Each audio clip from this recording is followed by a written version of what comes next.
Yeah, What's little your, do you know this is what they want.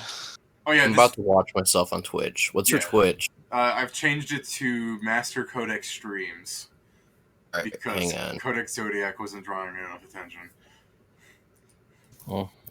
And, when I made this Twitch account all that time ago, I forgot the password, so the original Codex is just floating out there like unobtainable. Yeah. Oh yeah, I'm sure it's within I'm sure there's like up into the thousands of numbers of just Codex 1695. Yeah. Oh yeah, nothing like hearing Twitch through Ryan's mic. Oh, nice. Now I can hear myself after I've spoken. Oh, he fixed it. I was waiting for you to do the bit, and then it would have been fixed. All right. Oh. No, it's all good. So you guys wanted to do like a world building session, talk to some NPCs and stuff, just get like alliances forged and whatnot. I I'm mean, down for Bardi. that. Yeah, Bardi does have something he needs to actually do. All right. So from last session, you drop the guy off into the dungeon. So there are things that I forgot that I told you at the end of the session after I stopped streaming, so I can't even go back and remember what I was going to tell you. Do you happen to remember what I said that Reclo was going to say to you? No. Oh, no, not at all. That's fine then. It's clearly not important. Reclo said something offhanded, but no one was paying attention. Thumbs up. All right. It might have been. Yeah, was it something offhanded about how we struck first or something like that? I don't remember. I don't know. I remember me saying he probably didn't want to kill the guy because he hasn't like demonstrated the need to. Okay. Oh yeah, because you're talking about the soul gem thing. That's right. Yeah. So you drop him off. Did you want to say anything to Reclo, or you just like having the royal guard like escort him into the dungeon? I mean, no. I mean, like it's just like here you go, Lord Reclo. We brought you another one. I hope he's of some use. Okay. They're definitely trying to end the world, though. Yeah. Oh. There would be a brief exchange between him because, like, as you handcuffed him in there, he would be like, "Oh, Lord Reclo, charmed to meet you," and Reclo would say something. It'd just be them just being assholes to each other for the most part. Very polite, like wanking. So I'm just brushing it aside because it's not terribly important. I'm sure we'd rather get into the meat of the session. Sounds like a plan. Again, anytime I have to talk with myself, I'm sure you'd rather me just abridge it, I mean, I'm fine with whatever personally. I mean, if you wanna talk to yourself, I'm not gonna stop you. You know what I mean, it's not talking to yourself that's a problem. Except to answer back. Well, I mean, that's something for him and his therapist to work out. Yeah. So Reclo keeps him alive in the dungeon. He'll talk about he'll question him and stuff later. He thanks you for the capturing him. Is there anything else you wanted to do there? Remember that you did take his card. We definitely hand over the card. I mean, I think Lord Reclo is trying to collect the set. Yeah, he'll. It's probably safer with him than with us. Yeah, he'll mage hand it from your mage hand. Some weird interaction there for sure. I mean, I can always just mage hand it onto his desk, and then he can pick it up off the desk. Yeah, with his mage hand. Boom. Oh, I was just thinking of mage hands passing in the night.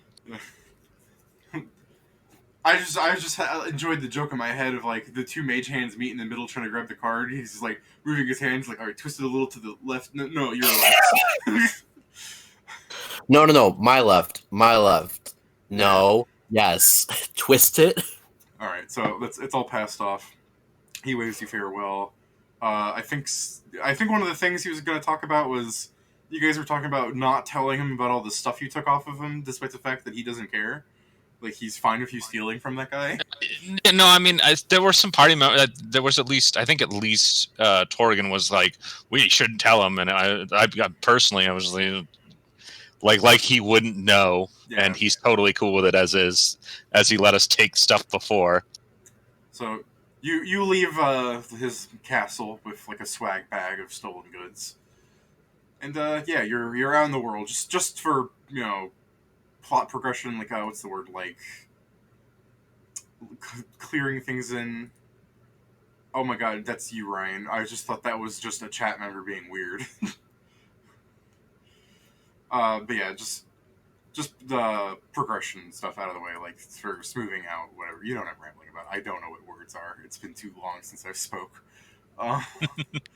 So yeah, you guys are free in the world. I think you sold some of the items and you put some of the items on each other. Yeah, no, we divvied up the items to a degree. Some of it got sold. I don't know what those gold totals are, so I'm not factoring it into this session at very least. Yeah, because I'm not exactly sure what you guys did or did not sell yet. I think the only thing that didn't get sold was the hand, right? I thought Ryan wanted the hand, and I think the spider silk, I think, didn't get sold. Yeah, I heard he wanted to put it on Unis. Yeah. Yeah, he wanted to give it to Unis. Is that thing even going to be ever in combat? Yes, I think it should be in combat like at this level. It's actually pretty terrible. I mean, like terrible, not terrible as in bad at combat. Terrible as in like it's a thing to be afraid of. Yeah. I mean, it's a dinosaur. It's a raptor. It like I would be like in real life, I would be terrified of a raptor coming at me. You know who else is terrified about raptors coming after them? Rygar and his player character. The Mega Raptor incident. I think also there's like a +3 AC ring that we didn't sell. I think Gick has. Yeah, there's a ring of protection. I think Gick's taking it. I forget, what was your gemstone for your division, Gick? It was pink and sparkly, and I loved it, but I don't remember what it was. Alright, I'm just gonna write down pink, sparkly, and lovely. Here you go, guys. Something for your journal. I apologize for my dad in the background. No, it's alright. Just in case, if you can hear it. Just figured you might want to have this as a note to remind yourself in case you forget. Peridot, I think is what it is. Peridot, if I'm reading chat correctly. Peridot's the green gem that someone else wanted, but you chose something else. Here it is. You didn't even say what his name was. You just put a link to it. An image. It's just that It was special. just an image.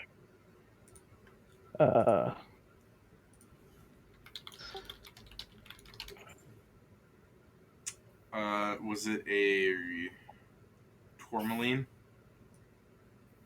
That might have been it. Curious was showing me gems and being like, "What should our division be?" And I was like, "I like that one." So that's how useful I am with these kinds of things, unfortunately. Here's the fucked up part. Because it's pink, there could be pink tourmaline, topaz, sapphire. Because apparently a lot of pink tourmaline. I promise you, it was pink tourmaline. Tourmaline sounds more like me. It has a weird name. That's all right. Just there you go. Now you have a little sheet with the division informations.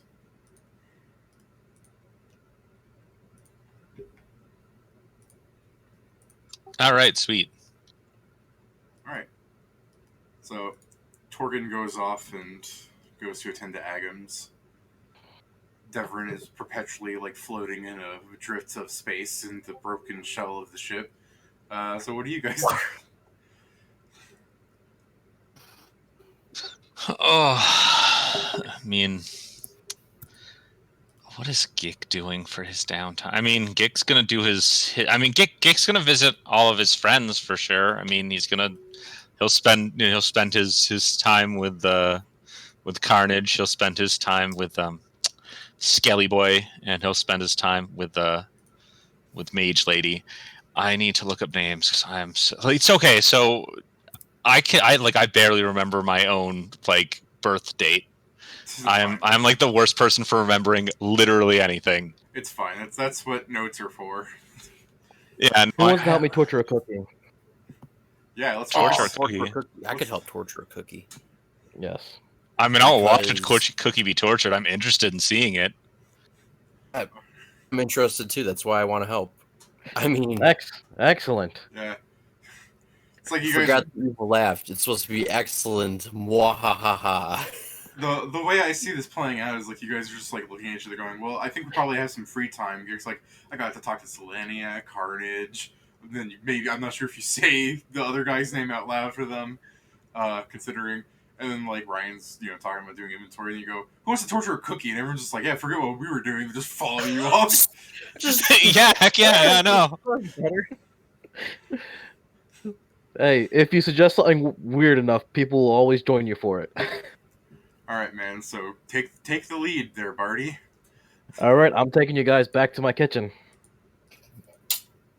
Like we go back to the office where we've got the totally legit paperwork company underneath, on the first floor. I'm like, speaking of which, guys, you guys always have a room on the second floor if you ever want one. All right, I placed down the gingerbread man, and I draw a lovely mouth on him. Okay, you draw the mouth. It is a gingerbread man with a mouth with no eyes. Oh, I had to put eyes on him too? Yeah. Damn, I put eyes on him too. Yeah. I thought they just said mouth. No, you just go spurt, 2 little dots, and then after like nothing really seems to happen at first, and maybe you get mad. If you want. Well, I'll detect magic just to make sure there's something actually going on here. Oh, okay, yeah, fair. That solves any issue for that. For me, just trying to like expedite the process entirely. That there's a magic working at it, and about 10 minutes later, the cookie begins to move and stand up.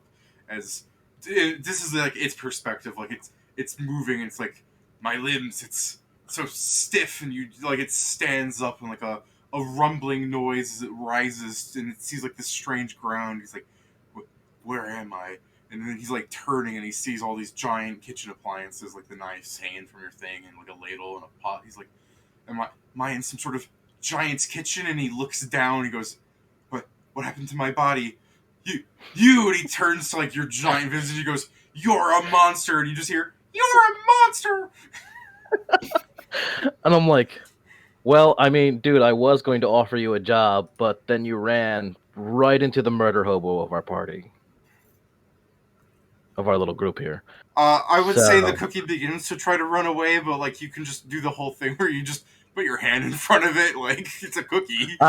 I just kind of pick him up and like I put him in like a jar. Oh like no, not jar. The jar. Like I can still hear him in the jar because I'm gonna leave the lid off, and I'm pretty sure he'll still be able to hear me through there.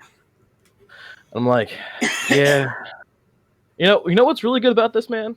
Is that because your soul's still intact, you can technically be resurrected. But I mean, I would need some really good incentive to, do that.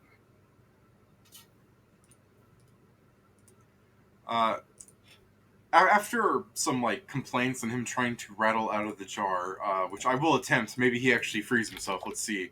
Is that a nat 20? No, it's not. All right.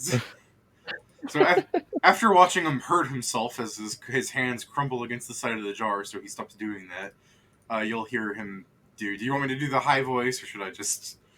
You don't have to, man. Right. I get it. You'll just hear about how he goes, but always just from his perspective whenever he's speaking, for anyone who wants to imagine this. Just to not deal with the voice. He goes, I have a stockpile of funds that I could tell you how to access if you were to free me. That's lovely and all. Where's the earrings? Earrings? The ones you stole, buddy. Yeah, give me a moment. You just see the little cookie man putting his like crumbs against his like frosting mouth, smearing it. Am I gonna have to redraw that now? No, he's still functioning. Okay.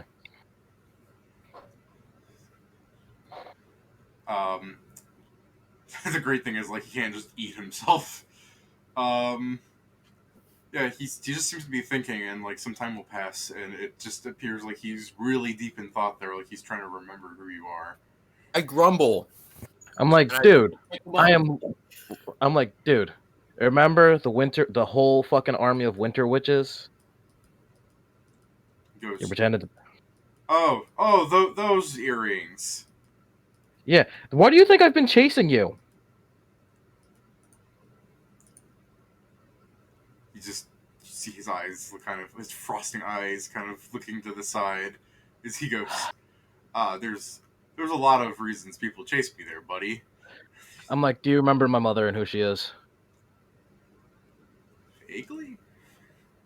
You know, the tyrant who controls the Hoarfrost expanse. Killed a couple thousand people. He's kind of looking at you blankly, though his facial expressions aren't really all that well designed. So he'll go, look, man. There's a lot of people I've stolen from. It kind of all just blurs together. I remember being in a cold place. That's great. I- Where are the earrings? The teardrop, blood red earrings. He goes, probably sold them with all the other ones. Why? Where did you sell them? I kind of need those back. Where did I sell them, or do you want to know who I sold them to? Both? I sold them in some street. I don't remember. You don't remember what street you sold them in? I sell things in lots of streets. Let me clarify. If you don't actually have any useful information to me, I'm actually just going to go and give you to my mother as you are. Right. Alternatively, what I could do is we can if you give me useful information that leads to these, I can bring you back as an actual human being, like you were, clone you, and then bring your dead ass clone to my mother. Yeah, while you get to go free. As soon as you threatened to send him to your mother in cookie form, he's been doing like little cookie gestures with his non-fingers to try and like tell you to stop talking. He goes. Oh no! I wanted to clarify my threat before Yeah. before you. Ah, crap! Sorry, I No, it's fine. You just talk over him like he's a cookie. What's he gonna do? So yeah. Oh, for a second you disappeared from the game. I don't know what happened. Yeah. I accidentally clicked off by accident. And he'll go. Look. You said there were earrings. Who I sold them to is probably the gym cutters. You sold them to the gem cutters. That's useful. Okay. So here's the deal. And I go ahead and I just put the lid on the jar and screw it tight. I'm going to go check to see if I can get them from them. And if I can't, you're going to be very upset. I'm going to be finding it funny because I'll eventually find them. But you are, you'll be fucked. I don't know how to describe the fear of a gingerbread man too well. Sorry. Like he's not that expressive or anything. That's fine. You can smell the fear. It's there with his simony fresh goodness. Little droplets of melted brown sugar run down his forehead. Yeah. That's all right. So it's a waterproof jar, right? He has the molasses Yeah, sweats. sure. You put him in the waterproof jar.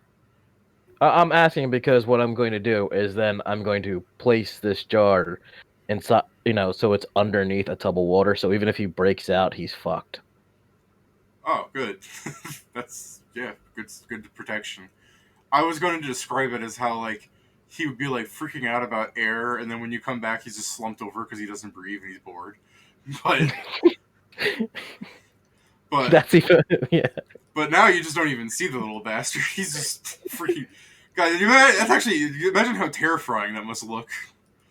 Right? Oh man, being surrounded by water and knowing that if you escape, you just dissolve into nothing. Yeah. All right. So you track I'll keep the this little. shit. No Yeah. problem. So I'm like, all right, guys, unless you want to help me try and get these back from the gem cutters, assuming they even have them, I think this might be where we split off. I mean, my day's pretty much free. I mean, I'll come along. I will join you as well. Excellent. To the gem cutters we go. I think we should be nice. I believe these guys are like the second. These guys are like part of the Thieves Guild too, right? Or like they are like rivals or something to them. Black market. Oh, they're black market guys, right? Lovely. All right, let's go see if we can find the damn black market again. So one Devon PC escort later, you're in the black market. Great. Do I know anything about like how to find the gem cutters? Like, do they have a special sign, or is it just like? I'm gonna roll a knowledge local. All right. I appreciate that since I don't have that knowledge. Let me just get to. I need to get to my tab. Hang on. Where is my tab for this? Okay, there it is. I am unable to. Oh, I rolled the wrong one anyway. That's a D10. You want to try that again there? I assist you, so you have a +2. Hey.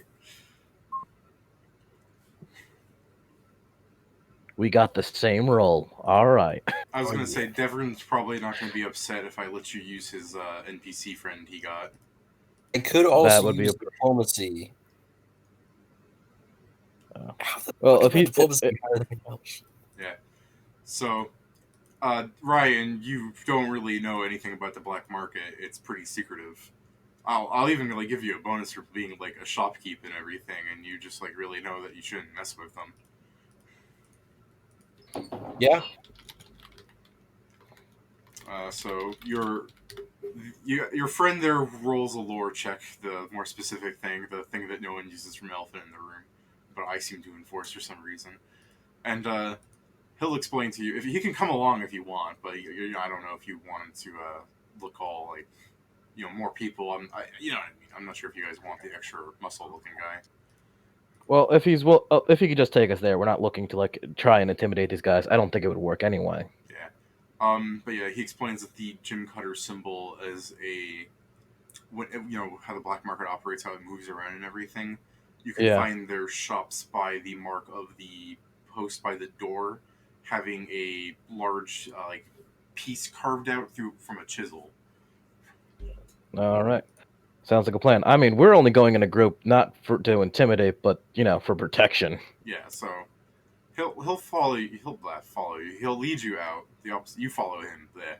Right. And he takes you there. I guess he'll stand outside since you're not wanting to like try and look intimidating per se. Yeah, I mean, I don't think it would work against these guys anyway. They probably run into crueler people than us. Yeah. Like, I'm pretty sure they would be like, "Oh, look at these assholes. Oh, wait, they're not here to intimidate us. They're here Look because." at these dweebs. So, assuming you enter the shop, you enter the fairly nice-looking building for it being just some abandoned part of the city that they set up for today.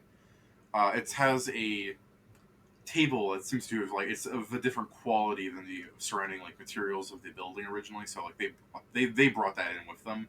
And inside of the table, you can see that there's a glass screening of jewels and stuff in it.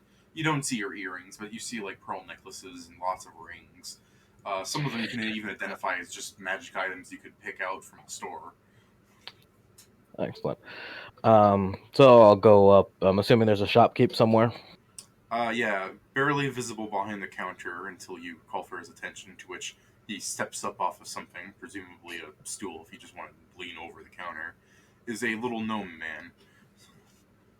I hold out my hand. I say, "It's a pleasure. I'm looking for a specific item. Items. A set." Yeah, the gnome strokes his beard and did it without grabbing her hand or anything. He just strokes his beard as he goes, and what are these items you're looking for?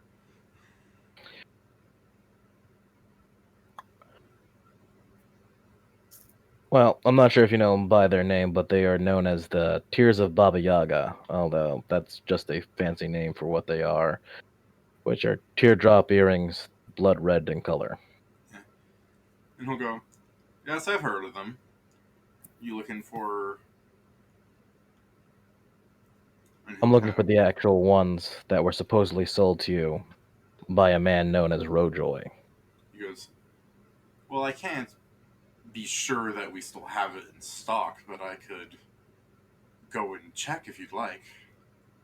I'd appreciate it.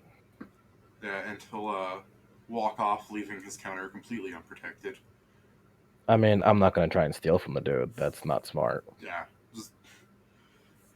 And some time will pass, and he'll come back, and he'll go, well, The others don't seem to have any such item in stock.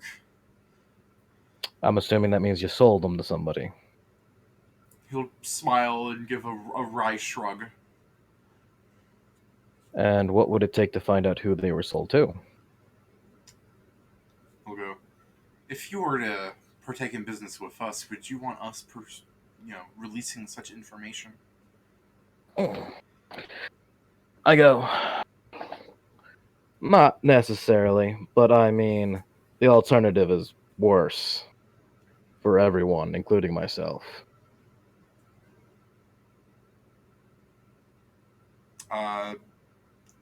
Is it a threat there, Bardi? No, it's actually just me straight up telling facts. Okay. If he questions what I mean, then I'll explain. It's more of the, would he roll a sense motive to see if he should, take that offensively? Yeah. No, Bardi is legitimately afraid of the alternative of his failure. Okay. Then yeah, he keeps being a little shit, and he'll just go, well, that's not exactly my problem. I go, yeah, but I'm certain there is something that is your problem and something that is worth this information. He goes, if you'd like, I can make you a pair of fakes. We could enchant it a little bit so it looks magical. No one has to know. They weren't even magical, that's the fucked up part. And unfortunately, somebody will know. I'm like, listen, what would it take? I know there's got to be something you guys want or need that is worth this type of information, especially since the customer in question would never know that you gave it to me. Give me a diplomacy, I would say, is what you're trying to do here, right? Yeah, I mean, that's Barty's best skill, man. He's so good at diplomacy, man. Yeah. So good at it. Did Ryan want to step up and be like, come on, man? He's like, well, I don't trust you, but that tiefling strikes a good smile. Hell yeah, I'll do that. Before you roll it, would you want to say how you're aiding in the diplomacy to be like, Go on, Ryan, roleplay. Yeah, it's sort of like I don't say gang up on the guy, but told to gang up on the guy. All right, let's see if Sorry, go ahead. My friend here really would like to know anything else that you could tell us about these earrings. They were pretty special to him.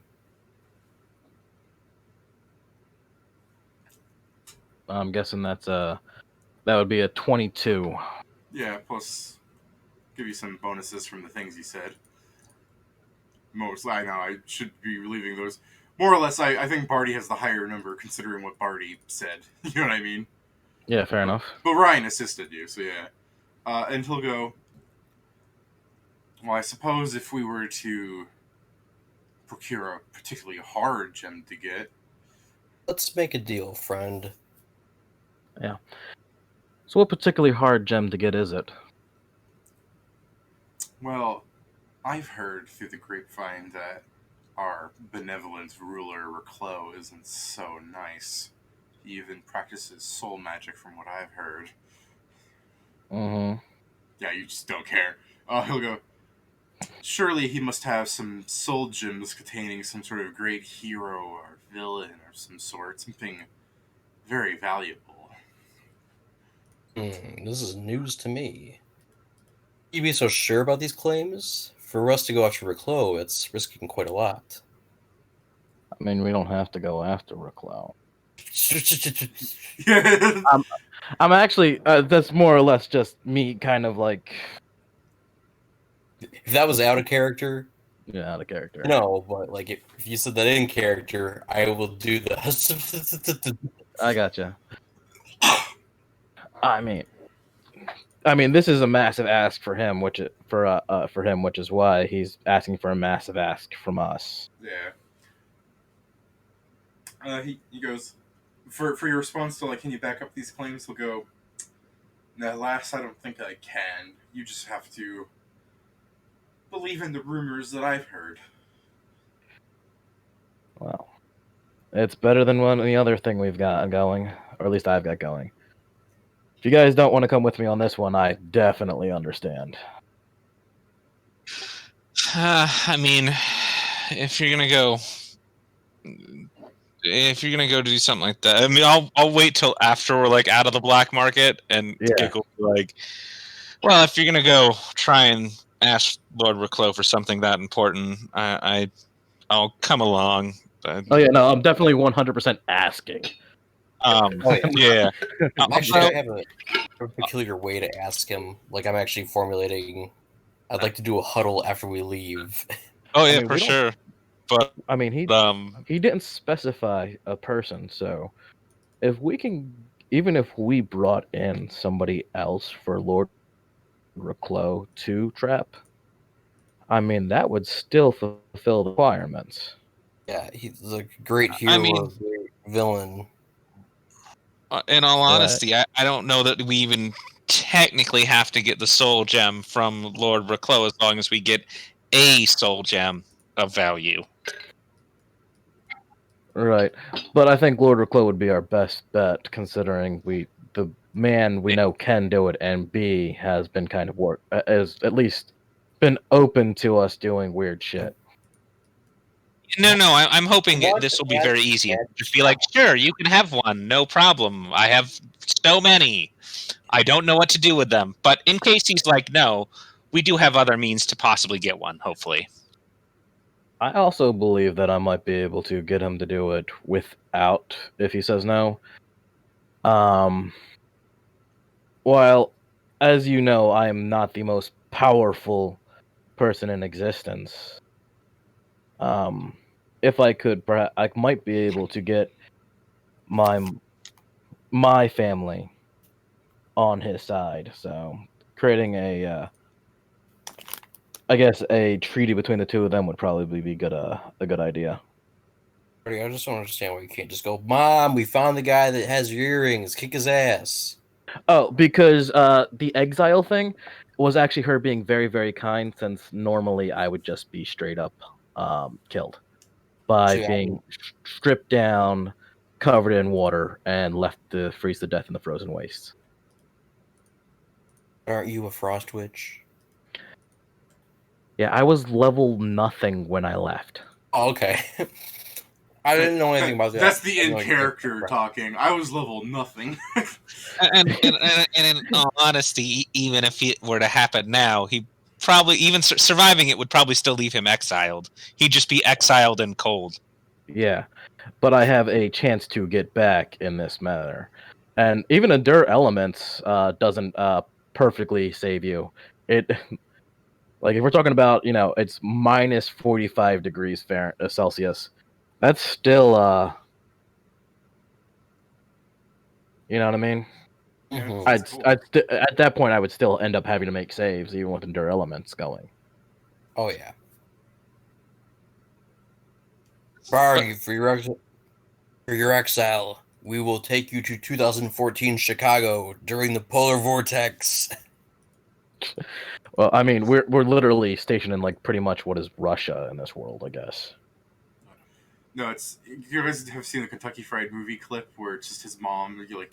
Bardi gets like carried off by two people, and the mom just goes, "Take him to Detroit." Jesus Christ. Yep. Yeah, no, I didn't know that about your character. So And That here was a Bardi more- is. He's stuck in Karnegion, Detroit.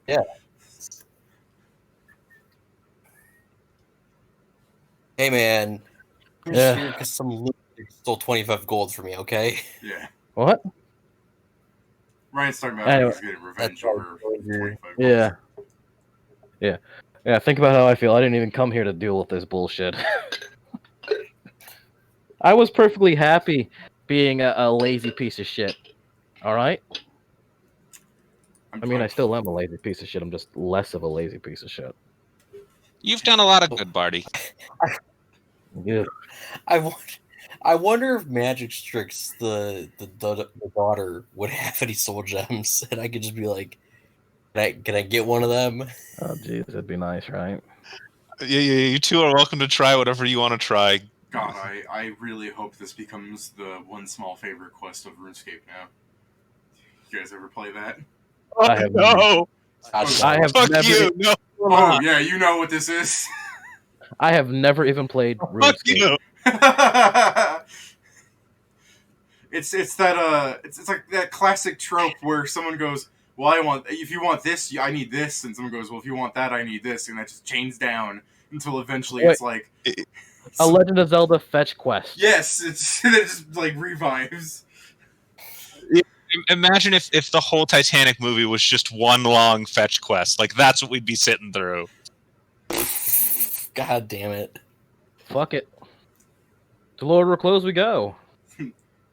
At least we don't have. Look, at the very least, we don't have to do it as all long in as you one don't hit session. us with any Busted and Garvey bullshit, I'm okay. So after your usual procedural nonsense, you get into Lord Reclose's office, who is just like signing away at paperwork with like he's wearing glasses and everything. He's not really looking up at you, and without again not really changing his like focus from his studies, he'll just go, "I'm terribly busy, so forgive me for this. What is it that you need?" I need a soul gem with somebody trapped inside of it. And without hesitating, he just goes, "Why?" Are you aware of why I came to the city in the first place? He goes, "I've heard reasons." I give him a explanation that's brief, but also doesn't hide anything. All right. He goes, "All right." He's just agreeing that was your story. Well, then I tell him. So the gem cutters have the item. Know who bought the item. They have agreed to tell me who bought the item so that I might try and gem for gem, Lord Reclo. Yeah, pretty much. And again, he's still just scribbling away at paper, moving things around on his desk, and he'll just go, "No." Is there any way in which we could get you to perhaps trap somebody else that we can then, pay for the service of them being trapped in there? Or something along that lines. Like I don't know, like or how about I don't know the logistic. Like as a actual player, yeah. I don't actually know the. It's also really dangerous and evil magic, so you probably don't know in character either. And, yeah, so we know that in character, we know that he does it because we know that Luthadel is in a soul gem. Yeah, we don't know. We don't know the means as to how he came to get in there. Right, I know, and Crow will just respond with, "Whatever that I would need for that, you cannot procure the materials for. So, to save everybody time here," and he'll look up and adjust his glasses slightly. "No." Fuck. Understandable. Thank you very much for your time, Lord Reclo. Terribly sorry to barge in like this. I mean, we didn't barge in. We went through not barge in, but as he's signing paperwork, he goes, "Oh no, it's quite all well and good. It's much preferable to having nothing happen." Right. So we still need to find a way. So it doesn't necessarily need to be one from Lord Reclo, but we can try and find somebody. I'm no joke going to Magistrix. All right, yeah. You walk up to her tower. I mean, is that a good idea? Isn't she like? I'll go by myself. Y'all stay here. I know this gal. Okay, fair enough. All I know her as is that person that looked like me, like I was going to give her a disease.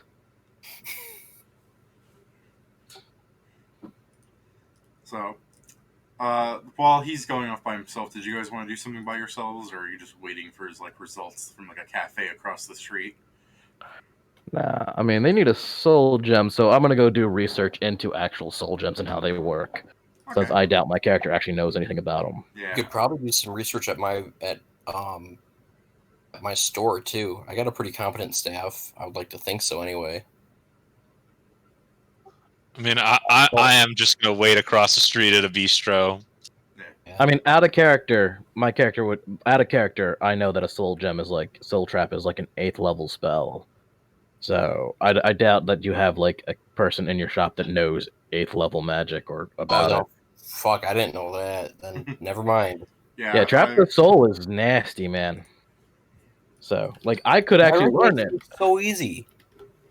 Yeah, so I could learn it at 8th level, but my character wouldn't know that he can learn it at 8th level.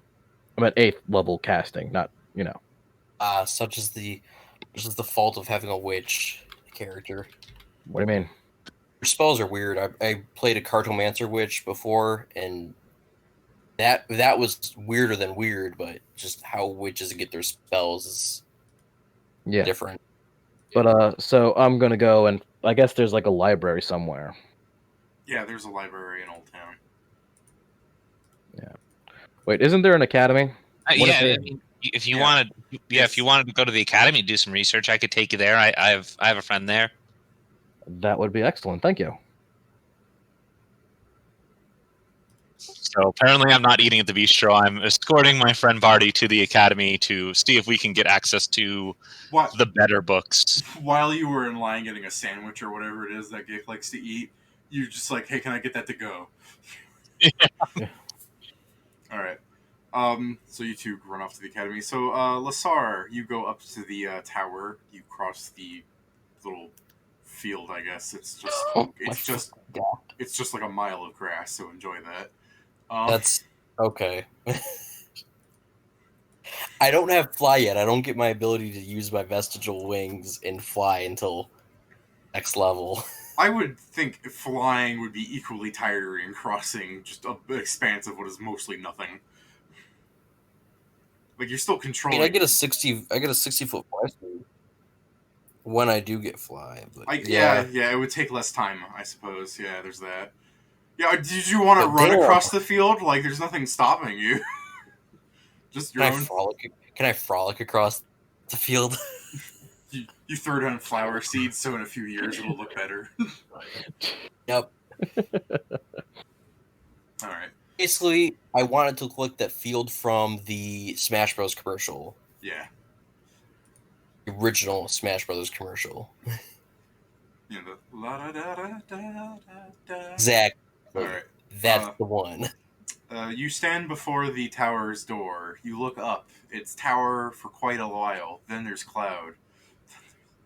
There are some golden chains hanging from the above from where the cloud covers it.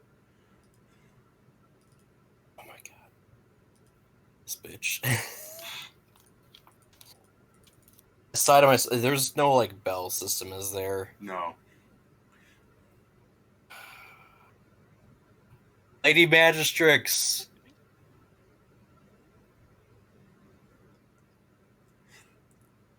Yeah. I'm knocking the door. Yeah. After shouting. Some time passes and a skeleton opens the door for you. I enter. Yeah, all right. It like begins to scoot out of your way as you approach it. I go in and I kneel or whatever it is that wizards expect you to do. Oh no, she's not there. It's just the skeleton. You don't have to kneel to that thing. It's dumb. Yeah, no, I don't kneel to it. I'm like, this is Wizard's daughter, man. Is she there at all? Right. It begins to escort you up the tower through the spiraling staircase where you pass through floors of things Sweet. of resembling like a dining room, an alchemy lab, a plateau where it just has like lines of clothes and objects, a weapons room, all sorts of stuff. Eventually, I would say you stop caring what's in there because most of it's just rooms where people exist in. I don't think you care if you like pass through like a library with like a fire and you're like, how's that fire there? There's no chimney. It's magic. Who cares? So Right. Like, okay. and eventually you get to. Oh, sorry. Go on. I'm not unexpected or like. This is exactly how I thought this would go. It's Magistrix the daughter. I mean. Yes. And eventually you'll spot her as the skeleton stops escorting you, as she's on a room resembling a kind of lab of sorts. Not quite an alchemy lab, but more of, there's like a couple of like rows of bookshelves, and there's a table and like an orb on a pedestal, and like a telescope looking out through like a little stonemason window so that you can look into the sky. That stuff. That's pretty cool. There's some sort of like weird globe system with like little like planet. I don't describe it as a planetarium, but I don't know if your character knows. No, it's orrery. Yeah, it's an orrery. Yeah, that's actually the real term, isn't it? Yes, I know exactly what you're talking about. Yeah. I love those things. So yeah, she does she notice you? Get a roll. Yeah, she doesn't appear to notice you. What time of day is it? Midday. Good afternoon, Lady Magistrix. Terribly sorry for just waltzing up in your tower. Very nice place, by the way. That's the first time that I've been in here. Long time no see. How have you been? She turns to face you, and you see that she isn't wearing her mask. It's just her face, and it's just about as stern as her mask is usually. So, So, as she talks to you and everything, you notice that if you try and focus on how just uncaring her face seems to be, you notice that maybe she doesn't even blink all that much. It's really conditioned to not change, and so she turns to you and she'll go with the pleasantries as you bow and do the little lady magistrix, and she'll go, good to see you, Lasar. What is it that you need of me? Well, Fred, I was wondering if you could help me with a not small matter, but you might think it's not a huge matter either. I would assume that you're familiar with soul gems and the like. She nods. Well, as of late, I've been traveling with quite a few people. Some of them are sorts of different types of people. I would come to call them my friends now. But one of them, he's actually looking for an heirloom piece from his mother. And we happen to find the location of them. However, the person that has more information as to whereabouts of these earrings playing a bit of hardball, and it's a gem for a gem. He said he would give us more information if we were to give him a soul gem of some sort.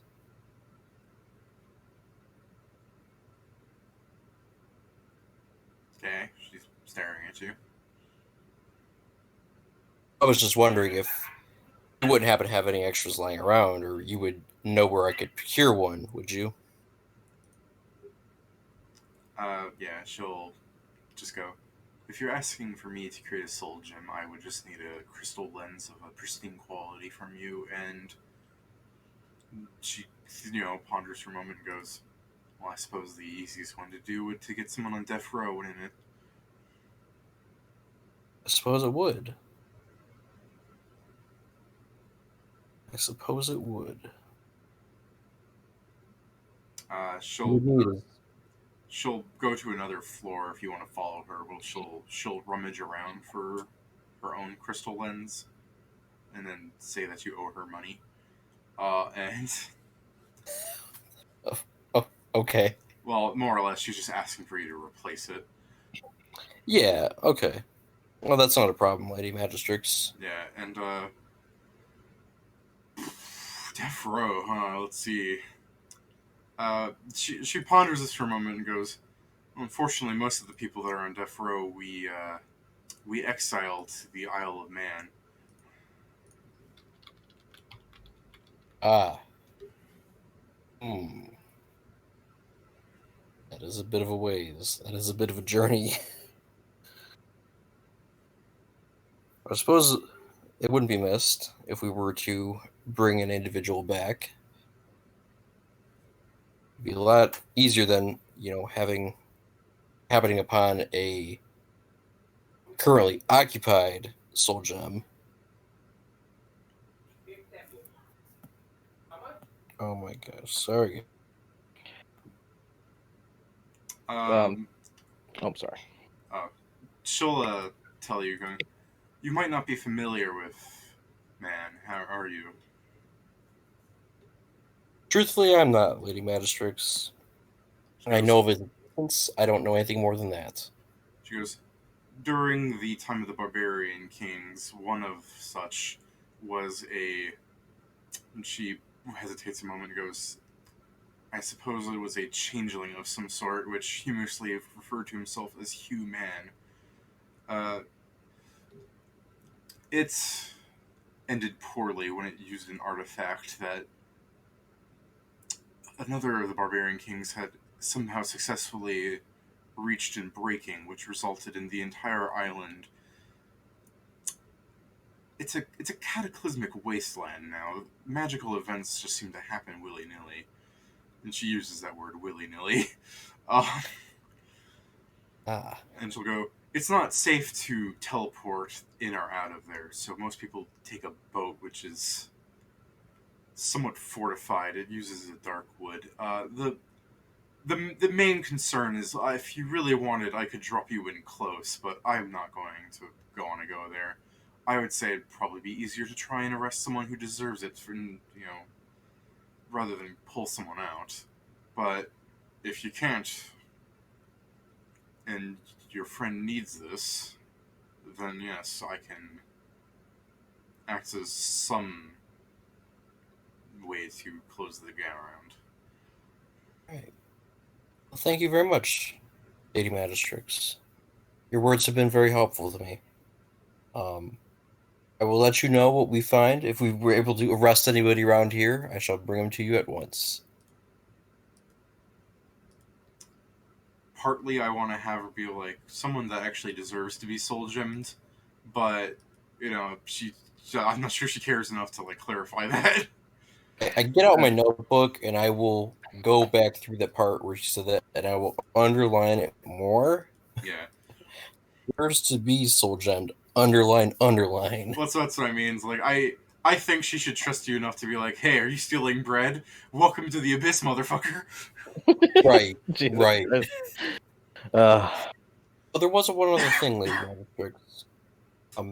You are a woman of very well learned, very astute upbringing, and the history of your family shows. I was wondering, through my adventures with this new group of people, I've come across a couple unusual things that I haven't seen in, to be quite frank, any of my times of travel.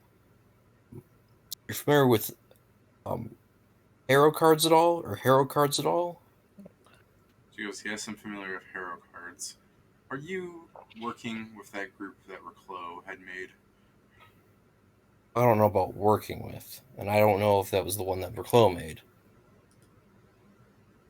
It could be them. Working with, definitely no, but apparently those are the ones I am hanging out with.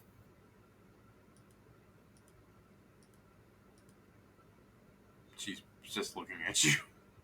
Oh, I do hope that there isn't a problem with that, Lady Magistrix. No, I'm simply wanting to avoid hearing the same spiel twice. Oh. She'll go, Lord Reclo has already sent me onto working on uncovering information about this. Oh, okay. Oh, well, if that's the case, then I won't bore you with explaining that we found these cards and they, I was told by somebody I reminded them of the chariot, whatever that means. She'll just go, Well, again, thank you very much for your time, Lady Magistrix. I do hope to see you again soon, hopefully under more casual circumstances. She nods. I bid her good day, and I will make my leave. You'll hear her call for a skeleton. She just goes, skeletons. And two more will come from other floors from the staircase to escort you out. Yeah, skeleton escort. And as soon as you're outside of the tower, they stop. They don't leave the tower with you, and they just close the door on you. I wave to him. The skeleton. I really would love for funsies. They should wave back, but no, they're dumb as bricks. They're just necromancer. Yeah, they're just dumb old necrocrafts. Yep. Did she do them herself, or did she have an intern do them? You never asked, but man, if she did it herself, you can take pride that you have interns making necromancers for you. What I meant was if she did it, that might be something an intern would program into them just to fuck with her. That intern would be exiled. Because I mean, like, think about the interns at Disney that put the freaking the dicks and the word sex into all the Disney movies because they were bored drawing the backgrounds. They get fired and their careers ruined. I had this Nope. conversation with That it wasn't until they went on to tape that these things were found out because there was no way for people to stop movies at a theater to actually check this stuff. Yeah, I had this conversation with my friend Joe the other day because we were, and because he's like, this stuff didn't happen or something like that, or he was talking about how like these people are disgusting when he's like, oh okay, this did happen, gross. And then I sent him the famous storyboard for the Rugrats one. You guys know that one? No, I don't think I do. The summary of the storyboard, only like the third like panel frame of it, like the set of frames, the third page is the word of it was discovered as proof of it because they destroyed it. The story of it goes: Angelica demands Tommy get her juice, so he gets her juice and puts Drano in it. And then as Angelica's about to drink it, Tommy's mom is like, "Oh, don't drink juice before dinner. That's bad." And then his dad comes up, punches her, takes the juice, and starts drinking it. And Angelica's like, "Wow, you're so forceful." And then they proceed to have like sex, the little girl and the adult. Jesus Christ, that's gross. Yeah. What? It was destroyed because as they were making it, the crew of the Wild Thornberries found out about it. What the hell? Is this like these are like interns doing this, or was this like This was the actual animation staff. Okay. Yeah, no, animators are weird. Like, I mean, don't get me wrong, animators do great work and whatnot, but there are also plenty of weirdos everywhere. But Yeah. like, there are also animators who are weirdos. Yeah, that's a little extra, a little too extra for me. Yeah, that's why I was bringing it up because like, yeah, animators can do some really fucked up things. Like that's not even just interns; it's people who just straight up work. Yeah, well, that was my point though. Like, that's not outside the realm of possibility of like if she had an intern making these do it. You guys, I'm almost out of gummy bears. I'm gonna cry. All right. Almost out of gummy bears. I'm gonna cry. Oh. Are they those sugar-free ones that are gonna like kill your insides? No, these are like the real deal, my friend. What brand? Haribo. I've had better. Oh yeah. Okay. Yeah, no, his insides will be destroyed later. No worries about that. Nah, these are not the sugar-free ones. These are fine. We'll see. Give me the update later if you happen to still have any innards. You know what? For brevity's sake, I will. Okay. So you guys go off to the school. Gek stands outside of the school gates, shaking it. Let me in. I mean, before we get to the school, actually, I wanted to bring up to Bardi. So, I mean, you've got your little students now, and I mean, we got the Lassar working for us now. Do we need to start, like, I don't know the legality of this, but do we need to start making some kind of like deputy badges? My students are definitely not deputies, buddy. Okay, I just thought maybe it would make things easier on you, but I don't think so.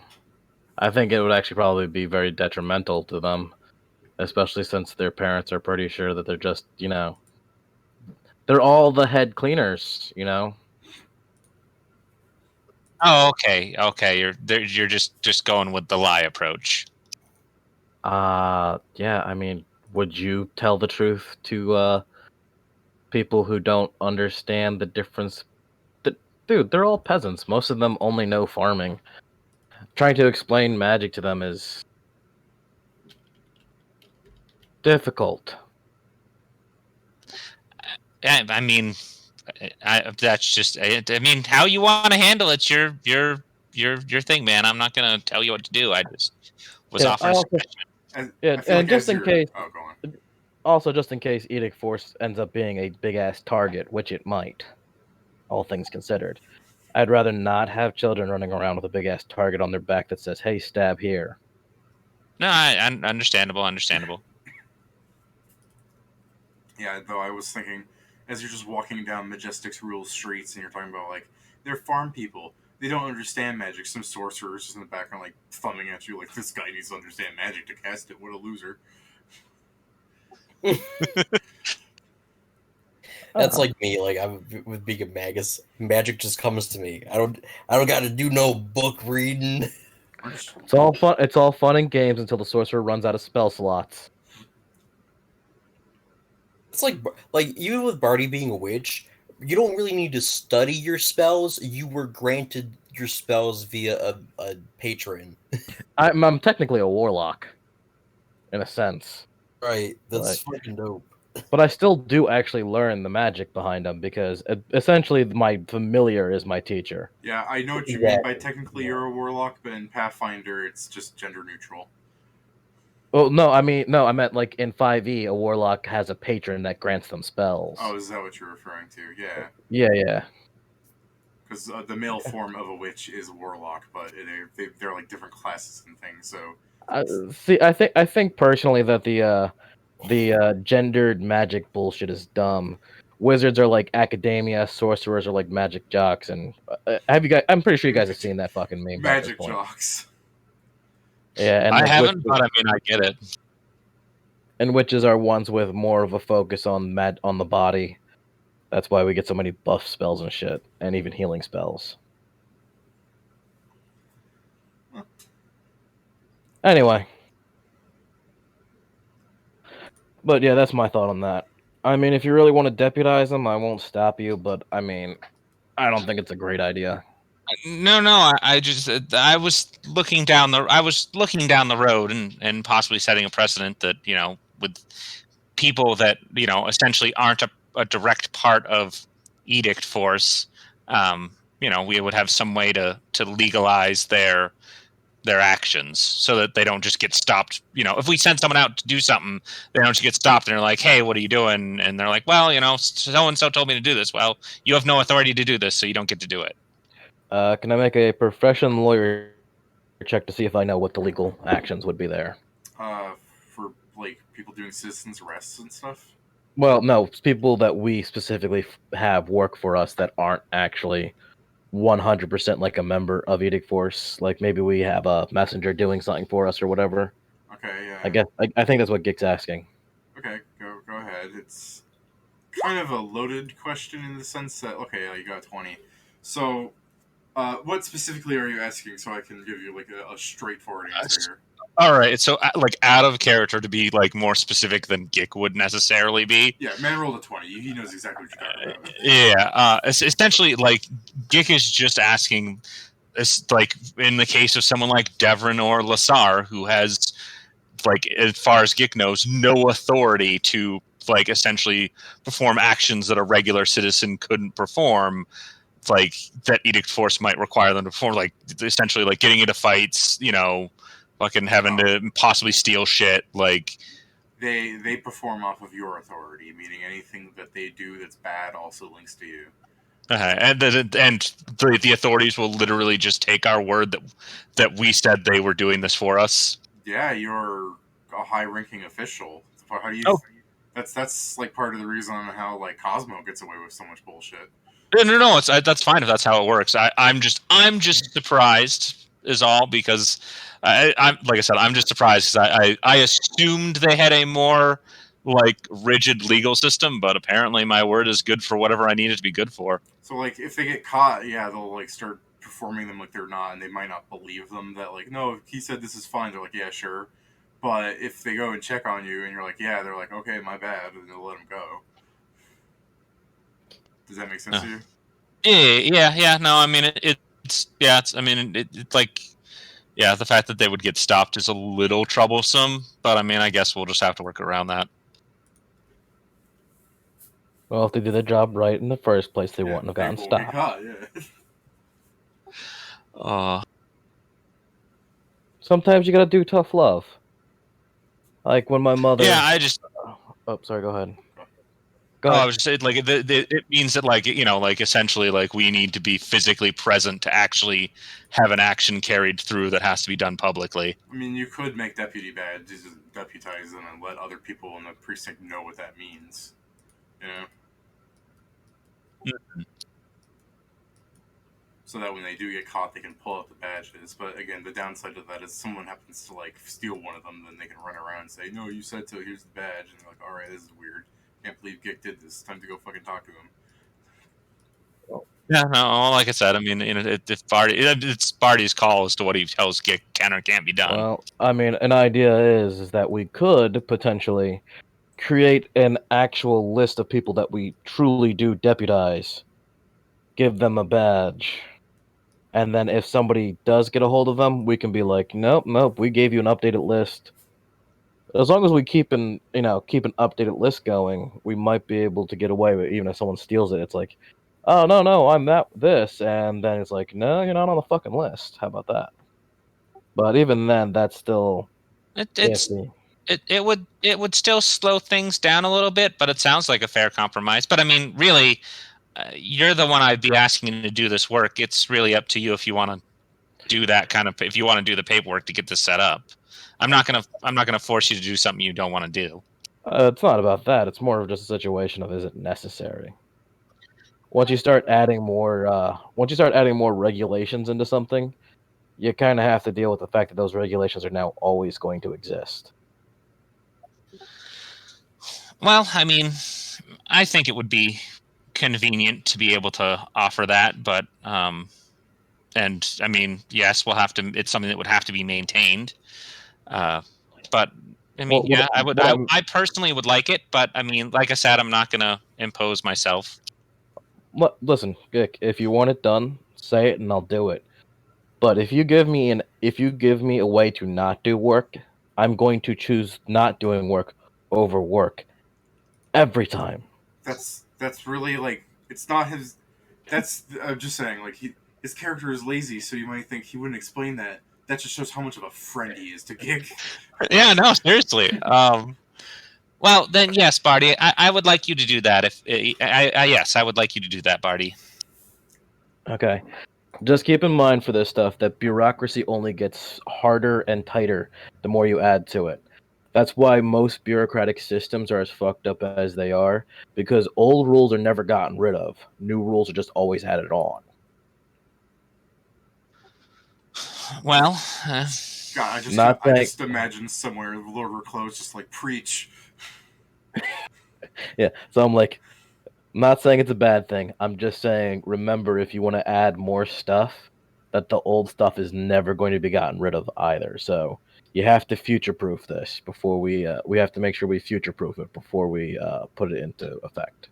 I just realized I never asked who has more power, Reclo or Magistrix? Reclo. The dude just straight up makes up laws on the spot. So remember what Magistrix said, that Reclo told her to look into this. She didn't sound like she wanted to. Oh, yeah, that's right. Yeah. I'm going to guess by the fact that they both can cast like Soulbind or Trap, they're both on equal power levels or close enough to equal power levels when it comes to actual beating the shit out of people.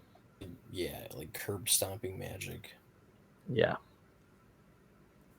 But Although no.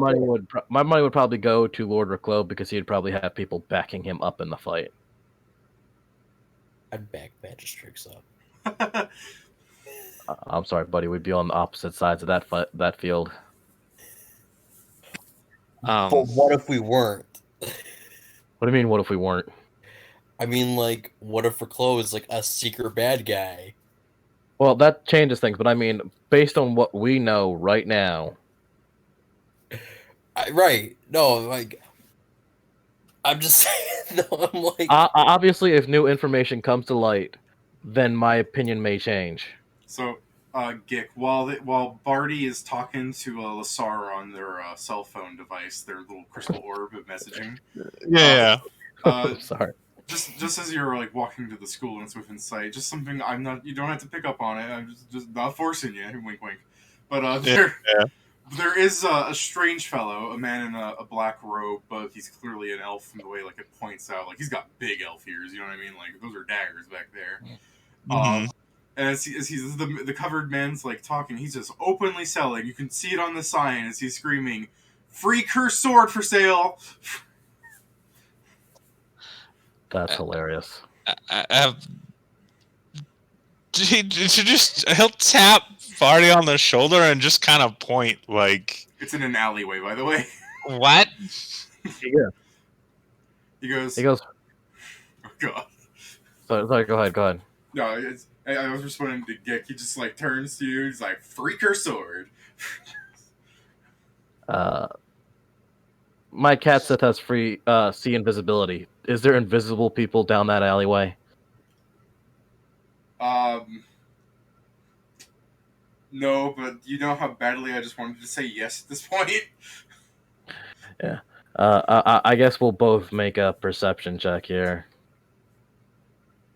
That's mine, and here's hers.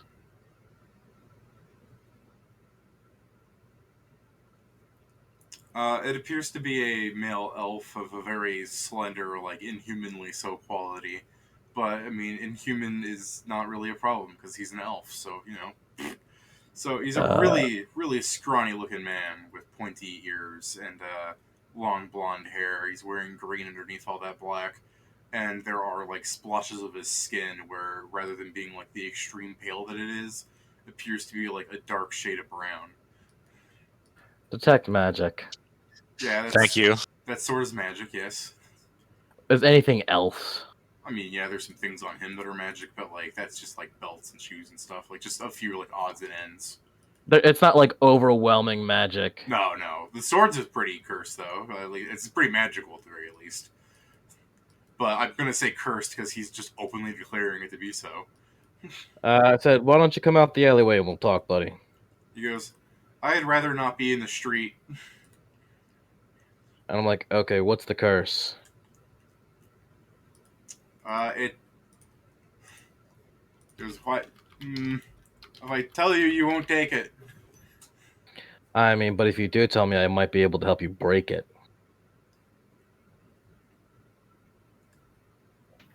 All right. You can't argue that. Like, why was that not your first thought? Also, most cursed swords don't give a fuck if you give it to somebody else. They just come back to you. He goes, no, someone sold me this. As far as I'm aware, they're not that. He goes, so as far as I can tell, the curse is slowly turning me into an animal.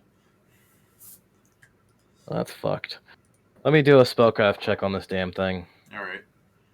I'm not gonna leave the dude to turn into an animal. That's kind of fucked up.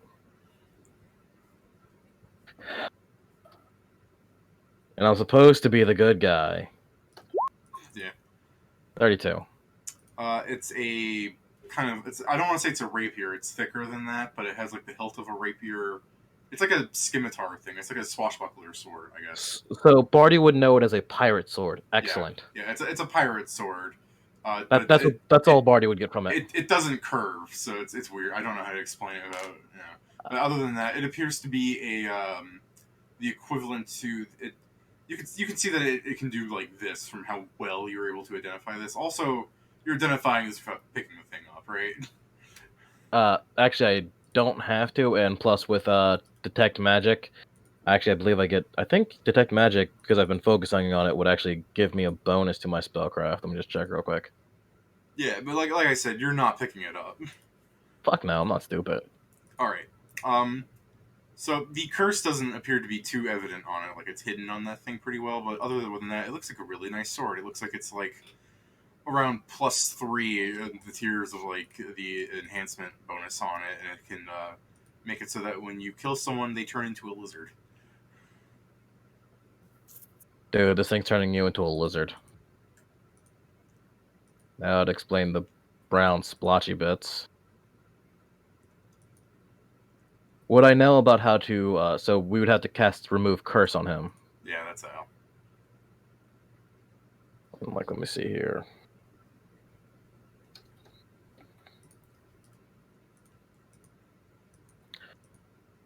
Let me see. Damn. I tell him to come with me real quick. He picks up the sword and starts following you. You know, I'd love to take him. Well, we'd have to explain it to Torgen, but like I feel like Torgen's just going to suggest we let the curse take hold. Yeah, well, actually, I was going to go buy a scroll of remove curse, learn the spell, and then cast it. Yeah, that's a much better idea than taking him to Torgen. Oh, also, he doesn't just pick up the sword. He picks up the little table he made, too, with the free curse sword on it. It's his table. He made it. I'm not going to stop him from bringing it with him. Yeah, I know. Just let you know, you're just a strange robed man with like lizard skin, a sword, and a table is following you. Yeah, so I'm going to go to the nearest spot that sells scrolls. You go to you go like down 1 block to a store. Good.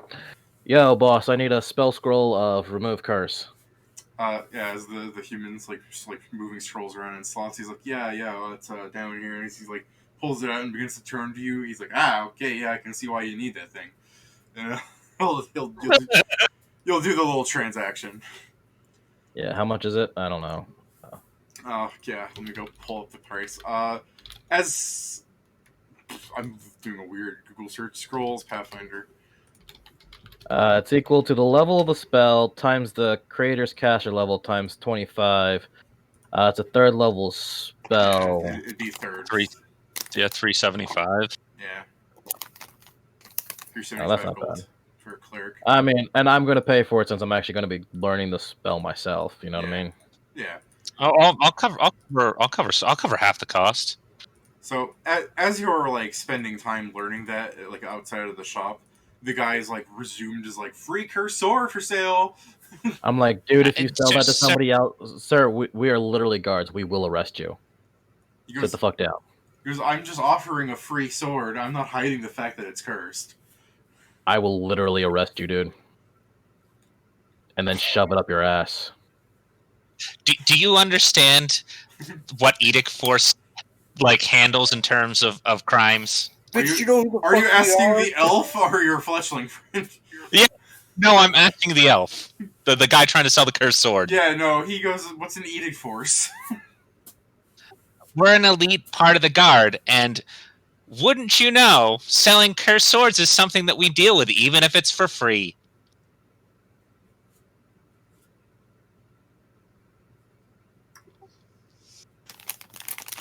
Oh, and Gick, if you are covering half, that's 187. No problem. Did you give Gick the extra gold piece? Hmm? Oh no, you're right. I was wondering about that one part that didn't cut in half. No, I did. No, I took the extra gold piece on Yeah. myself. You know, don't worry. I can't math. It mattered to me. I was I'm just not gonna wondering be. I'm not gonna be like 187.5 gold pieces. Yeah, I know. That's just like that's excessively ridiculous, even for Bardi. Yeah. I don't think I even really need to roll. I don't think I can fail this. Check. Let me just check real quick. Learning spells. No, I can just learn it. It's already on my spell scroll list on my list. Yeah. So, then I cast remove curse on him. Well, as you're learning the scroll, the elf is gonna inquire more about the whole like legality of it. It's just like, so if you remove the curse from me and like someone else doesn't have the sword, isn't it just gonna return to me anyways? Like, no, because it removes the curse from the sword as well as all magical abilities, I believe, especially if they're tied to the curse. Well, then I just have a non-magical sword. You mean? Yes. Success means the remove curse does not remove the curse from the core shields. Successful cast enables the character. So remove curse can remove all curses on an object or a creature. If the target is a creature, you must make a caster level check against the DC of the curse. Success means the curse is removed. Remove curse does not remove the curse from a cursed item, although it does enable the creature. So it can't remove it from the item, but it can remove it from you, allowing you to get rid of the sword. Yeah, you sent that stipulation to him then, yes? Yeah. And then he'll go, so you just have to recast it on me now and again, huh? No. Once you've let go of the let me clarify, man. Once I've casted this on you, if you pick up that weapon again, I am 100% willing to allow you to turn into a gecko. But if I don't pick it back up, you're going to arrest me, because if I just leave it on the ground, someone else will pick it up. No, we'll take care of it. We'll dispose of this dangerous magical item for you. Yeah, nobody's going to touch the weapon after you put it down. Oh, Because no one's gonna touch the weapon because he's like, oh, so you do want the sword? As he tries to hand it to Gick. No, I don't want to hold your sword, sir. I want to dispose of it. There's a difference. Yeah, I don't know. How long does it take to learn a spell real quick? Let me just check it real quick. A while actually, but it's fine. Like you know, that just gives this time for Lasar to walk up. It's like, hey guys, did you do the thing at the school? And you always need to go, no, we're dealing with this inane asshole. Yeah. Also, I would like to declare how utterly angry I am at the DM for forcing me into this trap. It's not even a trap. Yeah. No, I'm being sarcastic. He's being Oh. sarcastic. Oh, okay, my bad. Sorry. But Gick, consider this. Is it really a trap if you get to turn into a dragon, quote unquote?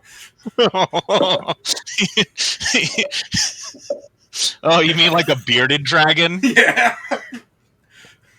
A Komodo dragon would be awesome. See, I think I think I'll wait for my level 16 ability. Thank you. You're a loss. All right. So you cleanse the curse of him. I guess you'd actually have to make the check though. Yeah, it's 1d20 plus. Let me just check real quick. Plus my caster level against the DC. That's great. There's no way to make this better. Curses can't be dispelled with dispelled magic, can they? I don't think so. No. I think it has to be specifically remove curse. Wow, I failed. That's okay. I have a second spell slot. Fortunately for you, I prepared 2 charges. All right. Wow, that is just awful. So as the guy is just like, so do I not have the curse on me anymore? I have one more third level. Jesus Christ. All right, let's find out. Why don't we? Oh, that was not actually. I did not put down 6 for some reason. Ah, there we go. Yeah. Oh, thank goodness. As the guy. For a minute, I was like, oh no, we're going to actually have to arrest him for his safety and the safety of others so we can cast this again. So briefly, it seems like it may not have worked, even though you felt it work. And he's just like, do I not have the curse anymore? Because you still see like the burn splotches on him. And you're like, and then they just peel off in this disgusting mess. He's just like, Drop the weapon. Drop the sword. It's on the table. I'm like, all right, go. You're good, man. Do not pick up cursed items again. He goes, okay. And then he like picks up the hand that fell off of his body with the hand that was there now. And he goes, do you want this claw? His hand came off? Yeah, he had like a lizard claw there. Oh, okay. So he has his actual hand back. That's what I'm saying. Like it just popped off, and then with his new hand that's just there, he goes, hey, you want this? You can keep it, man, if you want it. You feel free to sell that to whoever. Do you think it still counts as an elf hand? Doubt. Like, would I know that? Could I do a spellcraft check? Would that be he's asking if he can turn it into a mage hand. Yeah, I mean, could I make a check to find out if that would be a thing? No, I mean you could, but like I'm telling you, the answer is no. I'm like, no, man, that would not work for the purposes of elf hands needed for magic items. But it would probably work as a lizard hand for the purposes of making magic items. He goes, cool. I'm gonna go to the library and see if there's any item that does that if you guys need me.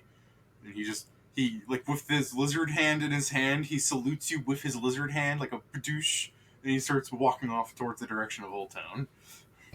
That guy's gonna get himself killed. You know, Bardi, we did what we could for the man. The rest is up to him. I look over at Lazar and like, hey, Lazar, free cursed sword. I'm not touching that thing. I'll wrap the thing up and then put it away so that way we can dispose of it properly later. Yeah, I was just imagining like you put up like a thing of cloth and you like shake the table trying to roll it onto it so you can make a billabong. I mean, we could bring it to 3rd Division. I don't know what the hell their 3rd Division is, but I mean, if you said that they'll handle this shit, then let's do that. Oh, yeah, wait. Dangerous Devices Disposal Unit. Okay. Lasar, did you find out anything interesting? Because we sure didn't. Well, I found out that Lady Magistrix is willing to help us with the soul gem. We would need to arrest somebody that is To quote her, worth putting in a soul gem. Or we could get somebody from death row, but unfortunately all the people that are on death row are also exiled to the Isle of Man. I want to ask what the Isle of Man is, but I'm not sure I care enough. You don't know about the Isle of Man either. Let me tell you about the Isle of Man, because I didn't know about it either. Ew. Then Well, yes. I tell you about the Isle of Man. I I'm tell like- you that That, something about Hugh-Man, and there's a cataclysmic magical event, and now it's an island, and it's still cataclysmically magical today. yeah, the real response Bardi should have given to that instead of you would have been, oh, you mean the Isle of Hugh? Yeah, we call it differently up north. I mean, I don't think we would even know about it up north, since most of our people just end up getting like, if you're on death row, you're dead. There isn't a death row. There's just a dead. Well, it's also just where Karn seems to throw its like degenerates. Yeah. Who knows if other people do it? Well, I mean, then, how about this? Since I'm good with paperwork, if Gick, if you want to take this sword over to be disposed of, I can go look through the paperwork and find us a still at large person to hunt down. Sure. And Lazar, I guess you can come with whoever you feel you want to go with, or go do something on your own if you like. I mean, I'm not trying to make you do something, and I do appreciate the help. Sar wants to go find a dance club on his own, and kidding. I mean, no, if that's what you want to do, man. We're not gonna tell you can't. I want to go to the Tiger Club. They got a great lunch special. Get a steak and a lap dance for $20. I mean, have you heard about this new restaurant called Meat Mountains? Meet me at the Meat Mountain. Yes, it's known for its lovely sandwich known as the Meat Mountain, and certainly not for the busty and well hung people that work there. I'm sorry, or well hung. That's and like or meaning there's someone with wolf running around out there. Oh no! It's a magical world. There might be. I mean, there's literally a belt of gender change. Why not? Yeah, but that's like putting the belt on, latching it sideways so it only affects part of you. Some people might be into that, man. Yeah, I'm not saying there's not. I'm just saying I didn't want to think about that. Yeah. There's a lot of shape change abilities out there. Who knows? Yeah. I mean, we were just talking about Hugh the Changeling. Oh man, are changelings in this world like 5e changelings? They're like people born of hags, and they have the ability to change shape of their body.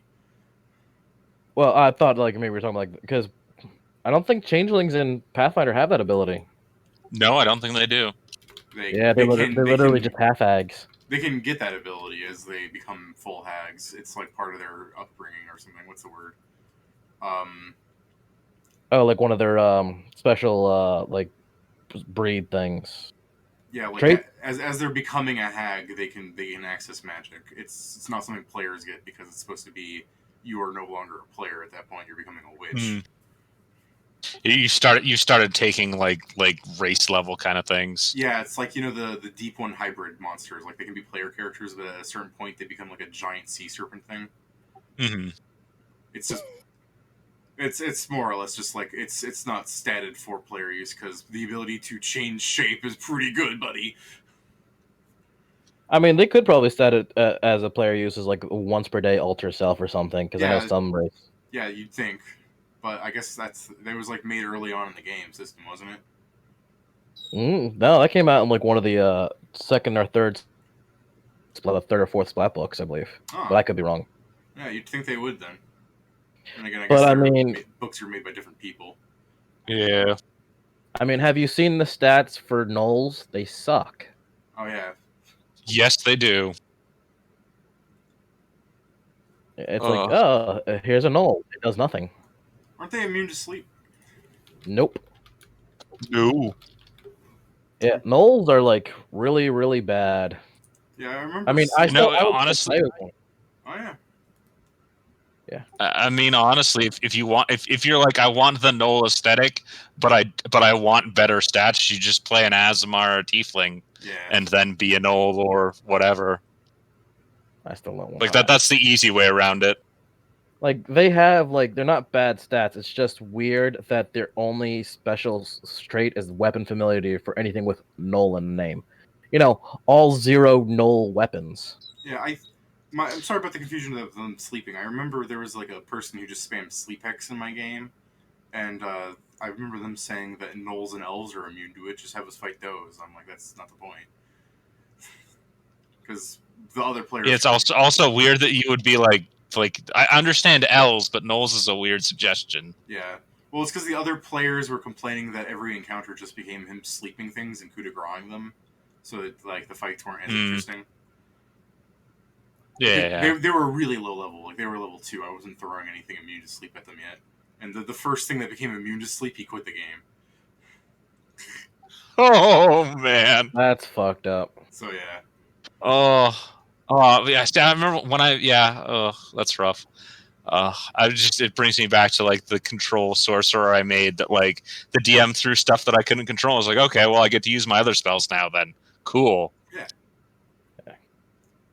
The only time I've no, I need to rage quit. Yeah. Variety, Yeah. the spice of life. Yeah. The only time I had that issue was like when I had like you've seen the build for Sin, like he does dirty trick and then like attacks people 3 times, getting sneak attack on each one because they're blind. Yeah. Like nice. I made him I made him for like an actual another campaign, and then it's fine and everything for a few sessions, you know. And then we ran into something with blindsight. And I'm like, all right, that's no big deal. That's just one thing. And then all of a sudden, everything starts having blindsight or blind fight, or can't be blinded, or doesn't have. And it's like, what the fuck? Like, I'm not even doing the most damage out of everybody, but you're fucking my character over. Yeah. That's when the issue. That's an issue. But one thing being immune to magic sleep is like, what the fuck's wrong with you, buddy? I think his complaint was that before it wasn't immune to magical sleep, but they didn't kill it, so it came back the next day with a spell on it to prevent it from falling asleep.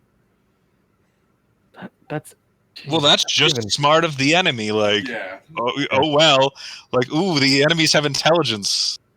What a shock. Unless it was a mindless creature, I'd be, like. It was a zombie thing. It wasn't mindless. It wasn't even undead. It was just like a rotting like flesh monster thing. That thing couldn't even. Yeah, I'm just saying, like it specifically if like a rat came back. Yeah, it's specifically it was a big hulking brute guarding something. It's specifically it could inform its master. Like it wasn't dumb. It was just like a giant gorilla that was altered through magic. Dope. Yeah. It was more just like if a swarm of insects that had no master somehow came back and was like, we learned like 8 levels of wizard and have protected ourselves. Like I'd be like, what? Yeah, specifically, there at the top of the mountain was like a research facility with the monster, the brain in the jar. So it's like a high level caster with no body, and it had all. Oh, that's cool. It had all these like monsters that it like used magic to change the shape of and make them slightly more intelligent, so they could be his hands and like legs and stuff. Yeah, that's cool. That's cool. It's like that's a cool little. I've definitely seen that like cool thing before. It's like, oh yeah, it's a brain in a jar. It's got all these minions that can swap bodies and shit and use them and be all like, yeah, oh, you killed my body, but I came back because I'm the real center of it is me, the brain. Yeah, I was building up that he would be like the main antagonist, but then the party goes, oh, that's really cool. Can we do that? I'm like, well, yeah, sure. If you're going to join him, I don't care. So they joined him. They changed their body a little bit. One of them became like an ogre or something because I just rolled random things because it was reincarnate or something was one of the things he did to them. And they said, well, now our power is all fucked. We don't want to play anymore. Wow, that's... What? Yeah, I know. I'm just complaining at this point. That's all good, man. Everyone needs a little bit of a... That's just a little... It's important to vent. You can understand why I'm a little like hesitant on some of the things people say now, because like I've had so many groups just do weird shit to me. Just the weirdness. Yeah, I will join. Hang out with Bardi some more. Hang out with Bardi. Yeah. So sorry to get off track of the game. You're good. No, it's fine. Did we want to do? We got that real tabletop feel, you know. Yeah, let's do Gig's thing real fast because it shouldn't be too long. He's just dropping it off. Maybe talk to him a little bit. Then we can do Bardi and Lasar's thing. Sounds Sure. good. So yeah, Gig. I don't think you know where 3rd Division is, but you find out easy enough. Some time passes. Yeah. Yeah, no, I mean, I'll specifically look for his name. The orc name. His name was Growl. Was that his name? Don't make me speak his name. But yeah, Oh, okay. You remember his name, right? Yeah. Well, no, I don't remember his name off the top of my head, but apparently I had written down Growl Orc. Yeah. I thought Growl was the Minotaur. Oh. When was there a Minotaur in this game? I thought that wasn't the Minotaur the one that was cutting the fireballs in half. That's an orc. That's racist. Uh, That's real racism in Pathfinder. Misidentifying what race something is by like a whole metric truckload. You know what? It's perfectly within character for Yeah. Bardi though. Yes, it is. It is so within character for Bardi. Love it. But yeah, no, I look for my buddy who we like to shout talk. Yeah, so after you get to the 3rd Division, which just appears to be a kind of I don't want to say shack. I guess it's just like some house just in the middle of some street in the stoneworks. Yeah, some guards let you in, and you get to talking to Growl, and really it just seems like it's a house where some people live in, like bunk in. It's just slightly modified, and like the kitchen, like dining room table area is just covered in like little like metal bits and this and like odds and ends and all sorts of manner of like broken objects. Yeah, no, I mean, I'll comment like, wow, this is a really, what's the word? Spartan, very Spartan headquarters you have here. One of the guards just goes like you just see like the humans just like kind of like trying to think of a nice thing to say as he's silent for a moment. He just goes, "Thanks."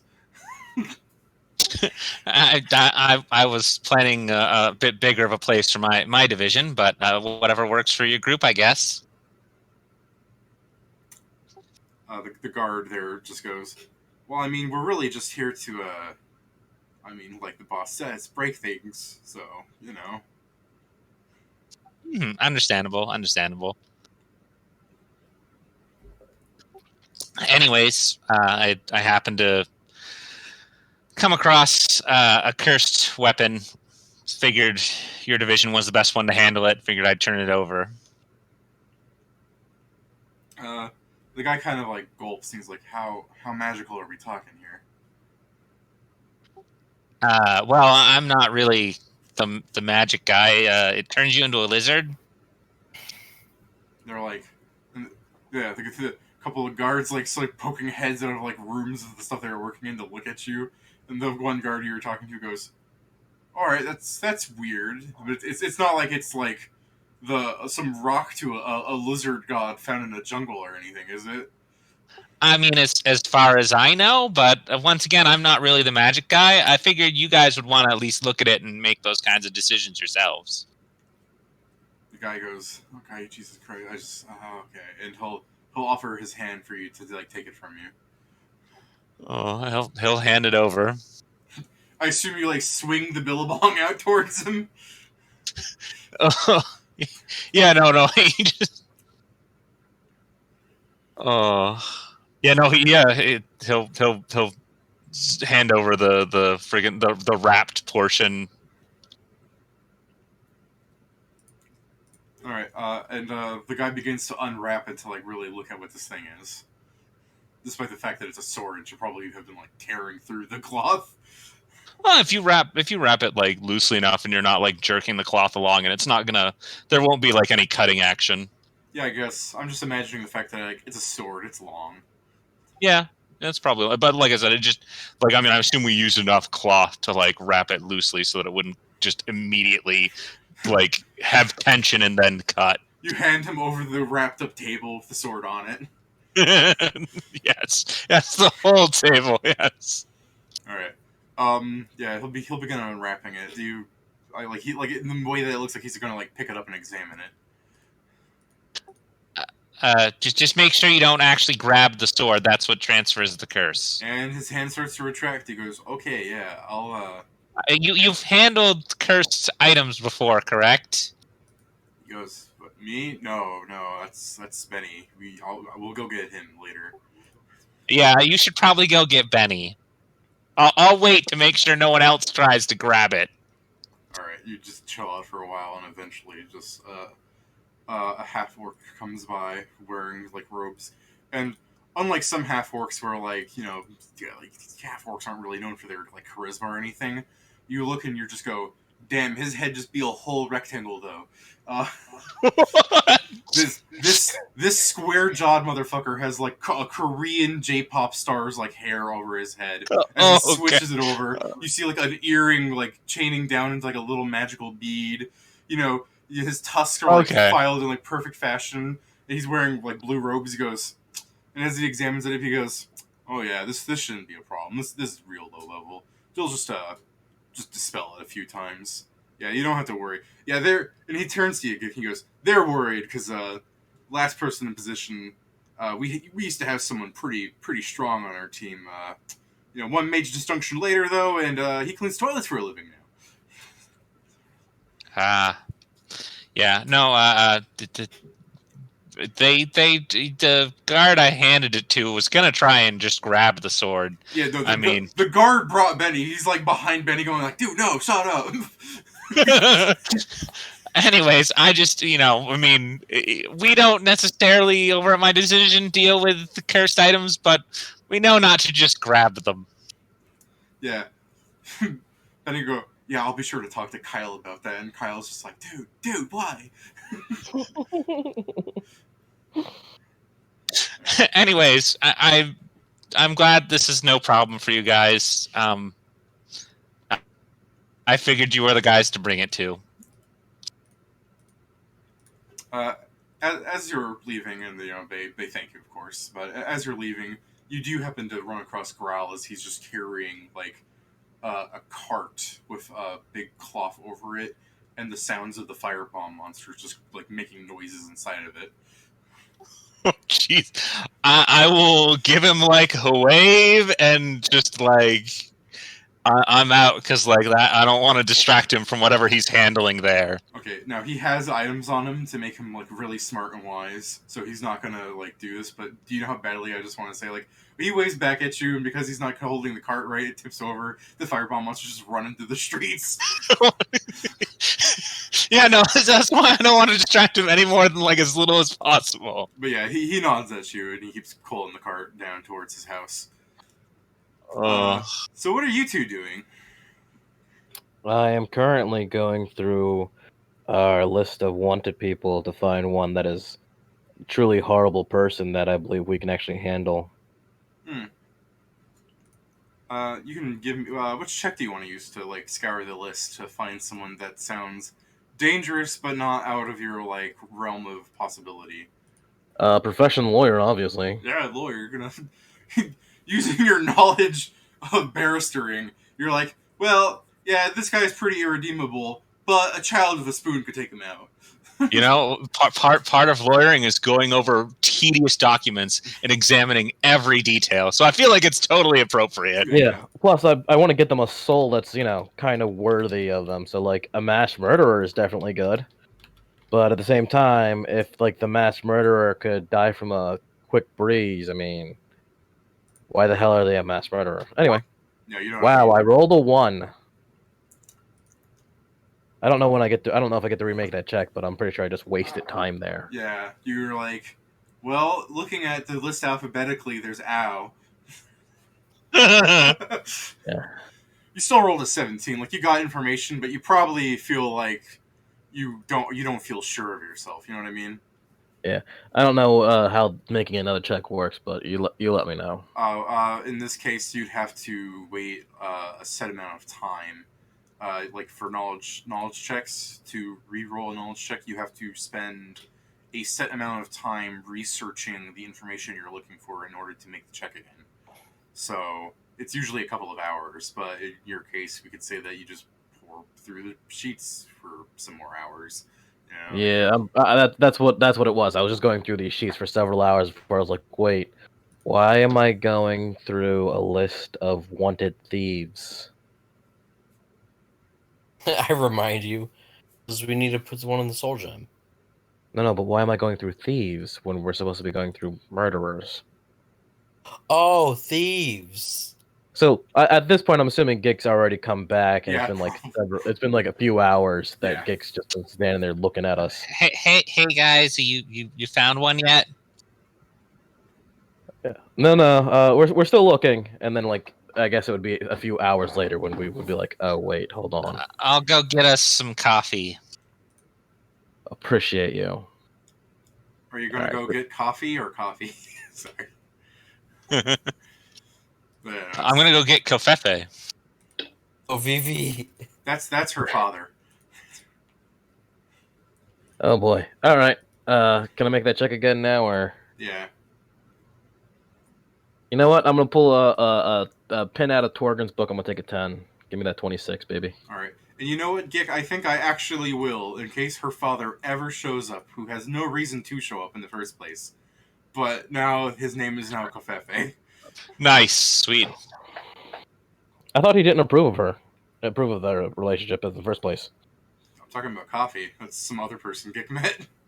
Oh, geez, like there's an actually Yeah, Gik gets around to meeting people. No, I just meant like there's an actual person named Coffee. Yeah, her name is spelled this way. Yeah. So she's a Pokemon. Got it. Sure. I have a reason why she's named that, by the way. I believe it. Yeah.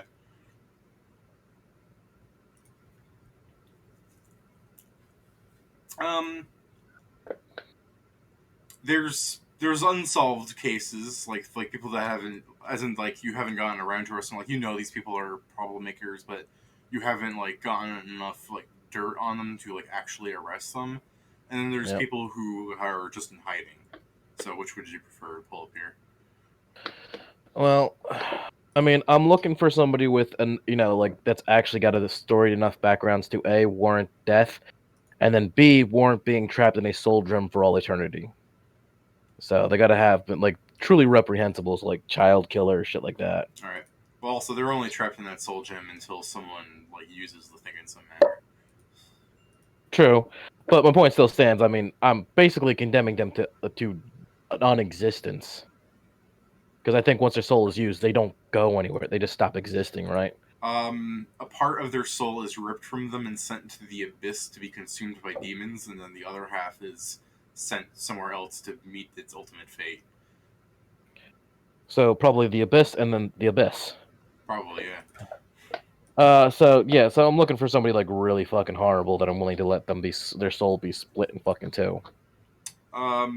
I would say the worst person on the list is a cultist from about 12 years ago, who did things, that whole thing that Carnage was talking about, Gick, like, oh, you should have seen us back then. Yeah. Yeah, it was that. Things were dealt with, and some of the leaders, like, made it out and were never seen again, but are suspected to still be in the city trying to do whatever they're trying to do. So another set of cultists. Yeah, but, like, they're ruined. Yeah, but that's like a serious cold case. Let me go get the file. See if maybe there's something they missed with my lawyer powers. All right. Like, he has a cousin that they never even went and talked to. So, speaking of coffee, you do go to where all the cold cases are stored, and you see her. She's a slender-ish woman. I don't know, how would you describe her, Gick? I mean, I'll throw you the image again. I'm just trying to. Okay, yeah, throw me the image again because I don't quite remember her personally. Like what she looked like. I'm trying to avoid certain images because how much I've been hearing people call me like, "You're being awfully racist." I'm like, what? How? Well, you can just show me, man. I don't give a fuck. Yeah, here you go, everybody. Because the last thing I need is yeah. like, is for people to be like, oh. Oh, okay, I get why people. Okay, I get why you're saying you think people might say that's racist, but I mean, Yeah. it's She not. yeah, But all yeah right. she reminds me from she reminds me of like the character from that like sexy butler game that Pro Jared played. Nope, you lost me. I don't think I've seen that episode. And he played Sexy Business. That was the name of the game. Yeah, I don't know what he's talking about either, but just the description is enough to give me a chuckle. It's beautiful. Yeah. See, when you said Yeah, her I'll name, oh, sorry. go ahead. When you said you had a reason, and I will post it when I get a chance. My It's not computer's moving because of the slow. color of her skin. Huh? It's not because of the color of her No. I thought it was because of a wrestler. And here, let me post a picture of him in the Discord. Yeah, I thought it was because of him. A little bit, yeah. I was expecting it like I was expecting you to put up a picture of her and her to be like a super buff dude. And I was like, yeah, that's about right.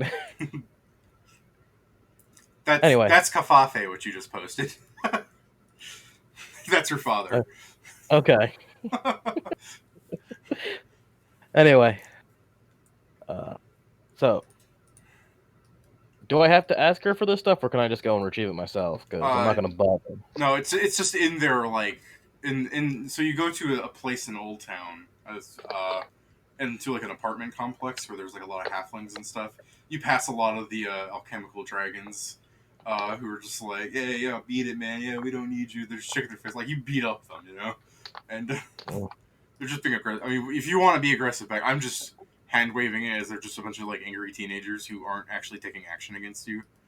I mean, no, Bardi doesn't. Like I said, if Bardi has a choice between work and not work. Yeah.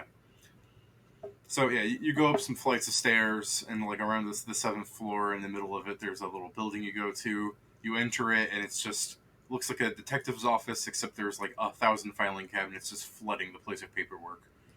This is where all the cold cases are stored. Fuck. And yeah, that's why I say you can talk to Coffee, because she knows where everything is. I will talk to her. Yeah.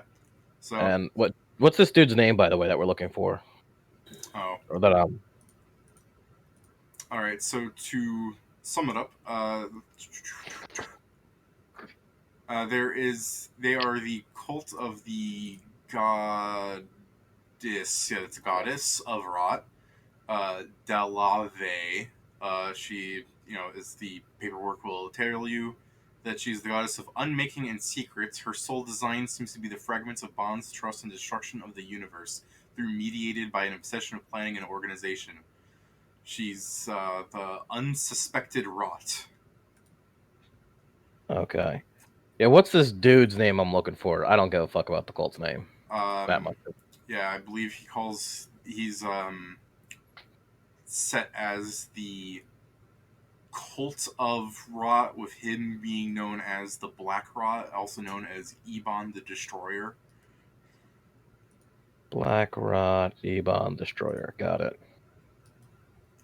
But All right. The thing says, he's disappeared, and while it's suspected that he's still in the city himself, because he's like one of the ones that made it out. That's the one you're looking for, like as the most dangerous dude, because they did a lot of stuff, murder, sacrifice, all that good shit. Right. Yeah, trying to find him, like divinations haven't been working, but specifically in the way where it's like, oh, this isn't like finding a dead body. This is just he's blocking it. Right. So I will ask her for the cold case on that one. Yeah, she hands that to you. That's what I'm saying. Like that's the stuff you pull up. Just to like give you a brief summary of what happened. Colt showed up. It It attacked the castle. After it was fended off and everything, it was unsuspected. They pulled out. They did some various things, which it includes, but are not limited to. Just giving you the bullet points here. Attack churches. They tried to summon a creature made of the rotten corpses of some people. Some people gathered for an event, and they just earthquaked them or something. The maw of the earth opened up, and bodies fell in, and then out rose a horrific necrocraft of bodies, which was fought and stuff. And eventually, someone was able to capture one of their cultists. They squealed that they lived in the sewers, they were hiding around in the sewer systems in a way, so that, and it specifically states that far from the Ratfolk coven that maintains the sewer system of Karnegion. They were found in a broken off section where a naturally forming cavern, like there's like a cemented up, like it was like walled off to be a sewer system, all nice and clean, and they had cracked into the earth to make a small tunnel that they could disguise with like moss and stuff. And inside was where their cult was, whereupon, what's his name? Dyson and, Carnage and, like, Cherry and stuff fucked up their day. And as they were, like, stopping things and just destroying things and arresting people, he vowed revenge and how that the rot would overtake all of Karnegion. And then he did this. Lovely. What the fuck? He teleported away. Yeah. Yeah. Lovely. So I'll go through the cold case file. I guess I gotta make a check for that. Yeah. I'm also gonna specifically look for like what their symbol was, because if I can make a copy of that, I might be able to, I'm, base. I'm looking between what Git posted and what she looks like, and it's kind of the same thing. Yeah, they're pretty similar.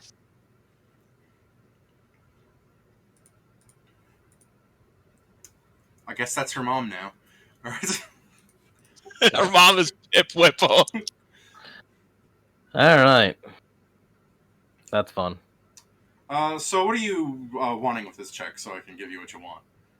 I'm looking for basically any information, like any known family, as well as basically the symbol of their cult. So if I can make a copy of it, I could probably use it to convince people that I'm actually, trying to join. Yeah, let me just reopen up this thing on Delivray. Their symbol, did this even copy correctly? Yeah, it did. Their symbol is a... How to describe this thing? Oh, that's pretty dope. It's a bunch of like disembodied arms with hand, like the whole arm from like essentially from the shoulder on, like in a wheel formation as each hand is grabbing the elbow of the next arm, Yeah. and there's an eye in the middle that's like in the shape of like kind of like a star, like a 6-pointed star. It's very symmetrical. Okay, Mhm. so if I know what the symbol is, I could probably procure one. And I mean, what better to cause rot than the cold? I guess that does stop rot. It does kill things Yeah, though. As for family, any family they are able to find about him, they seem to have been murdered from like at a time that would line up that he was like a young kid. That sounds about right for a sociopath. Yeah, right. But he has to have like a family name, I'm assuming. Oh yeah, his original name is like. So if he has a family name, then there's a possibility that somebody in the family remarried and changed their name, which is why they didn't actually find them. Ooh, aren't you clever? So if I can look for people of his family name that got Yeah. married, I could perhaps go down that path. Yeah, hopefully there's records of it, and you're the person to find those records. Yeah. Fuck. All right, so I mean, I guess I'm gonna go do that for the rest of the time. If you want to let everybody else do something, so they're not just sitting here while I look through paperwork. Yeah, that's fair. While you're doing lawyer stuff. How about Yeah. you, Lassar? What do you want to do? I'm gonna be right back, guys. I'm gonna go AFK for a little bit. Understandable. I really need to get water myself, but I can't run. Okay, well, yeah, no, let's take a drink break. I could Yeah. grab a drink too. Yeah, that's fair. Everybody, let's go stretch and get some water. Entertain the chat, Ratchet, since you're actually in it. Yeah. Hydrate or dihydrate? Hydrate or dihydrate? That's important.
I'm back.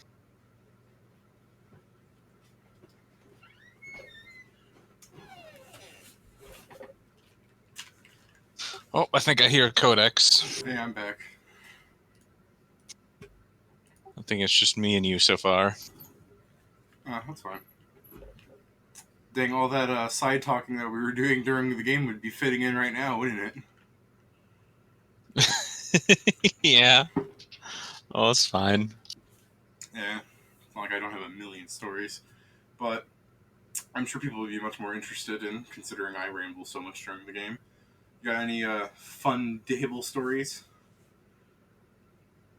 Fun table stories. Like trying to. I hate it. Like I'm a terrible person to put on the spot. I'm always bad when I'm on the spot. Like I'm one of those people that my mind immediately blanks. That's like 90%. When I'm like, I need to when I need to recall information, my mind's like, what information? You don't have any information up here. Why are you looking? That's like 90% of people, though. Yeah. I think that's part of the reason why I like to say those stories when they come to my mind, because if I don't say them, they're going to be forgotten. Lost in the Yeah, void. exactly. Hey, Ryan. What? Well, we could always go for the old tried and true thing for when no one has anything to say. How's your week been, Ryan? Very good, actually. Tell us about. So okay. So personally, I'm always super interested in what Ryan does for work. Actually, Oh, all right. so I'm like, Yeah, I just test just for Ford. Oh, actually, I will be going to the midnight shift. Not soon-ish. Basically, I got to be in the building at 11. So, like, starting Sunday night. Like, my week, once I go to midnights, my week would start from Sunday to Thursday. So, we can still play Sunday, but I need to be, like, we need to wrap the game up, like, slightly earlier. All right. I was thinking, in most cases, if we're just doing like role playing things, I could just focus on you a bit more before like 10:30, and you can start leaving at 10:30. Then I like finish off whatever everyone else is doing, so the game ends at like 11. But if like if Yeah, we're in that like works. if we're in like combat, then yeah, we can just like table it at 10:30 because like you're part of that, you know. Yeah, absolutely. but he says like, oh, I just test engines before, but like, I mean, like it's I don't know. To me, it's like way more complex and cool than that. Like, cause I would fucking have no idea how to check and see if an engine actually like worked before it was in the car and shit. Yeah, it's actually really cool because how we have it set up is like it's basically like a brain in a jar. Um, you think an engine has a whole bunch of car around it. So how these get tested is we use like big old dynamometers, which are like basically big old electric motors. They have like a load cell on it, Yeah, and it's cool because it's this engine attached to like this big ass electric motor, and the engine is running it. But this engine is like just hanging out, and it's hooked up to all this shit. It's actually pretty cool to see. And you're like, you're are you usually getting these engines like before they're actually going into cars? Like you're not dealing with cars, like they're not taking engines out of the cars and then giving them you to see if they work. But like you're like before they go into the cars, before they like make it to the factory floor, essentially. No, yeah, this is all prototype stuff. Yeah, so like a designer goes in, designs an engine, and then like this is the guy who goes, no, this engine's gonna fucking kill everyone. We cannot go forward with this. Right. Oh, so when you say test engines, I was kind of assuming that he just makes sure every engine is like functional, like a kind of like assembly line thing, where he puts it in the things, goes, yep, it's fine, move it onto the floor to be put into something. But you're talking No, like no, he's actually he's designing like the actual concepts of engines, where he's like, this part's too dangerous. No. I don't do that. I run the test for the people that do say that, like the Oh. engineers. Honestly, what we're really testing for is emissions. Like To make sure that the car doesn't spew out so much toxic fumes that it would kill someone. Exactly. Well, and it's funny because like cars nowadays, like that's not a thing. It's just like, do these meet the EPA's numbers? And their numbers are fucking arbitrary. So it's like it's real funny seeing these like really high brain nerd types like really stress about it's 2 parts per million over their quota number, and it's like that's only 2 parts per million. How many millions of air particles are there on the planet? Like, relax, dude. I kind of want to agree with you on that, but I do want to say like that's for every engine though. Like if there's enough of those Yeah, motherfuckers out there, like yeah. it adds up. Yeah, the math is there. I know that, but it's like they stress the fuck out over it. It's like I don't know, keep testing it. It's Yeah, you are dealing with like prototypes before they actually go into the full manu. Like before, it's like okay, this is okay for like mass production. You're the guy sort of standing there saying, "No, we can't mass produce this. It's too pollutes too much. Sorry, back to the drawing board, nerds." Yep, yeah, that's actually pretty much what it is. It's like, yeah, run your tests, and kind of sucks. It's kind of stinky test. So, can you talk about the engines, or is there like a hush up thing about it? I can't say specifics. But, Okay. like they're all like current Ford engines, either current or upcoming Ford engines. Yeah, like, I was Yeah, kind of like power wondering engine. how like powerful and stuff they were. Yeah, I can't give any of that info. Nah, that's understandable. Welcome back, Bardi. So, since we were waiting on Jason, and we forgot that Jason's waiting on us to do things, but hey, we're all here. So yeah, what were you doing, Lassar? I don't know. I really don't know. I guess trying to figure out what I can do to help? Question mark. You could help him research topics, or you could try and gather information about the guy. I'm just throwing out ideas. If other people are free to do Yeah, that. I'll gather information. Mind you, you're gathering information about something that happened a long time ago. So like you're asking for people to like recount the history of things for you. Well, I'm gonna take a risk and actually go to like a really bad part of town, scary part of town that would like. When I say scary, I mean like spooky scary. I don't mean like Detroit scary. All right. So we're not talking Detroit scary. So you leave Barty's room, and then, by the way, the Cookie Man is still trapped in that water pot. Yeah. I know. Okay, I don't care. Does the Cookie Man need to breathe oxygen? No, that's what I was... No, he's a Cookie Man. Cookie Man don't have lungs. Yeah. Okay. I thought the darkest thing to do is eventually he gets so bored he just wipes his face off. I mean, Oh man, yes. I just put another face on there and he's back. Yeah, I know. I'm just referring to the fact that, like, how long do you think you'd have to be in there before you, like, scratch at your face and then, like, fall on? You prefer sensory deprivation. I mean, he's already in sensory deprivation. Anyway. Sorry. Actually, I'm gonna go shopping. I'm gonna see if I can. While I'm gathering information, I'm gonna go shopping. I want to see if I can find me a fucking deliquescent glove. All right. And yeah, sorry that I brought up the cookie guy. I was just thinking like, oh, we forgot about him. No, I don't really. No, you're good. Yeah, because I was gonna make the joke that you leave Barty's house, which is scary Detroit, and then you go to someplace less scary. Oh my god. Wait, my place is scary Detroit? You live in an abandoned section of town. I mean, I thought it was just like an area where people have built stuff and then just nothing came of it. Kind of. I mean, what is abandoned? I mean, but are there really like a whole bunch of like, people running around? No, but that's pretty scary, isn't it?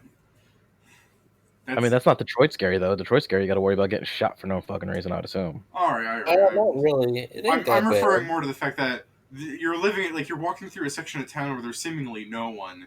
So of course the guy that's just going to be walking through town is going to get mugged by the one rogue waiting around for someone.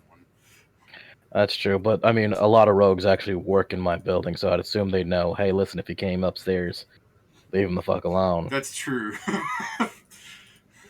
If anything, you're probably safer here than you are anywhere else. That's true. I mean, all the rogues that aren't Thieves Guild members had a skedaddle when you've got actual Thieves Guild members patrolling this place now. yeah. Other people though are kind of fucked. Alright. So, Lasari, you can get Deliquescing with gloves. It's not terribly hard, and as you're getting them, you know how much they cost, right? I forgot. Let me bring them up real quick. I'm just pulling it up because I should also know this information. I'm not an encyclopedia. Jeez, I need water to get my. You're not a tongue going. codex. Yeah. Gloves, Deliquescent. They're a little bit out of my price range right now. Never mind. Yeah. How much you need? Because there's no. Oh, wait, I can make these for myself. I forgot I have craft wondrous item. Yes, you could just make yourself some gloves. Yeah. That noise was me saying yeah as I drank water. And the only downside to that is if you craft it, you're not asking people at the same time. So you just want to ask people and craft it at a downtime. Yeah. All right. So which like area of town did you want to actually go to? I'm gonna roll a knowledge local just for my personal knowledge local. Okay. Like, what would be the best area for this? Because I'm not familiar with your map. TBH. It's right there in party stuff. Oh, well, okay. No, I'm just The party log tab. Yeah, derp. yeah. We always forget that it's there. That's all good though. I would say from your own personal knowledge, I guess like you wanted to ask like shady people, it'd be Old Town. Yeah, I'm gonna go to Old Town.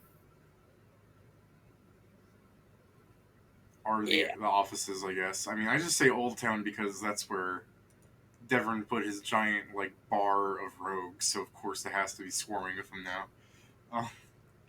But there are rogues everywhere in the city. Yeah.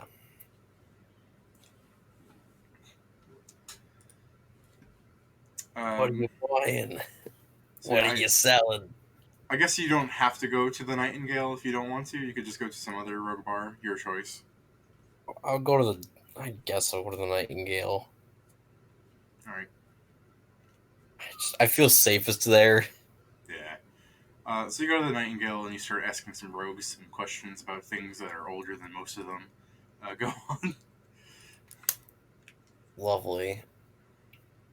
I hope that the bartender is like some old guy that's like. I actually did make him old. Yeah. You ask about that mass murder? I heard of him. I actually did make him old because my impression of him was like a retired rogue. Yes. So he might know. Bartenders always know.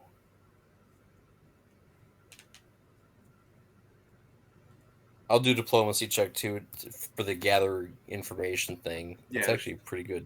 That's what I'm waiting on.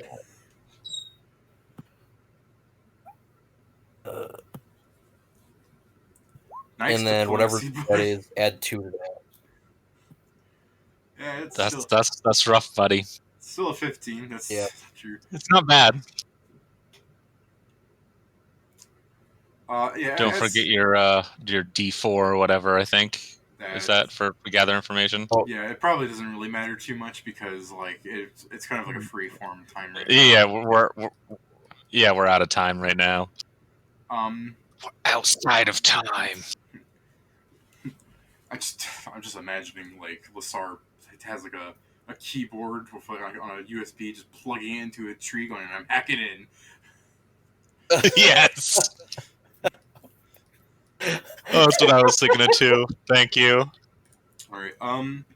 Yeah, Ryan, you learned that a lot of the rogues, being like under 20, don't really have too good of an imagination of what happened all that time ago.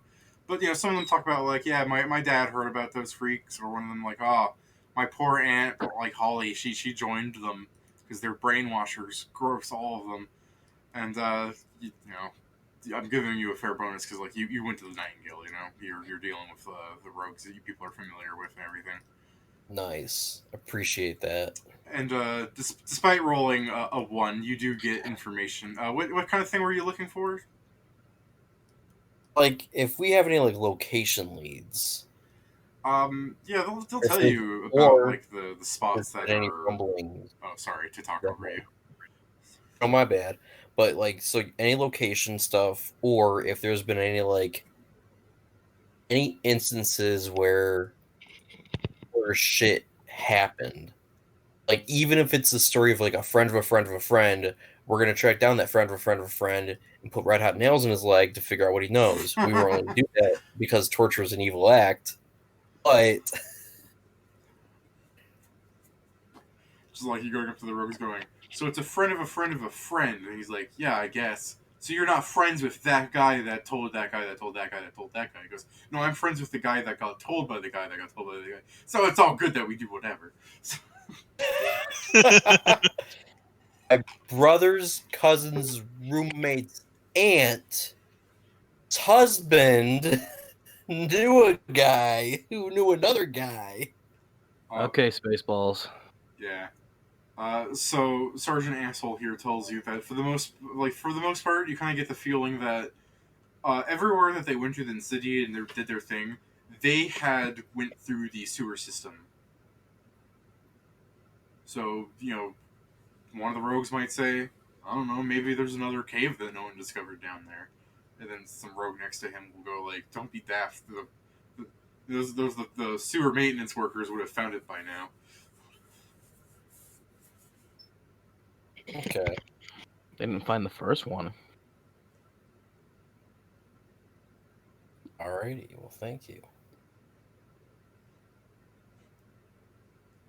Just imagining that as like you enter, the bartender like goes to go get whatever weird drinks because you guys usually drink weird stuff at his bar.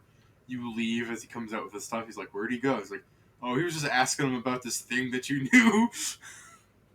That's fucked up. All right, so what are you doing, Gick? I mean, I don't expect it to yield necessarily any results, but I'll go hang out with Carnage for a little bit and see what he remembers of the event. I mean, I'm probably just going to get the retelling of it again, but With the sun setting, you're chilling next to his statue. It begins to move as he yawns.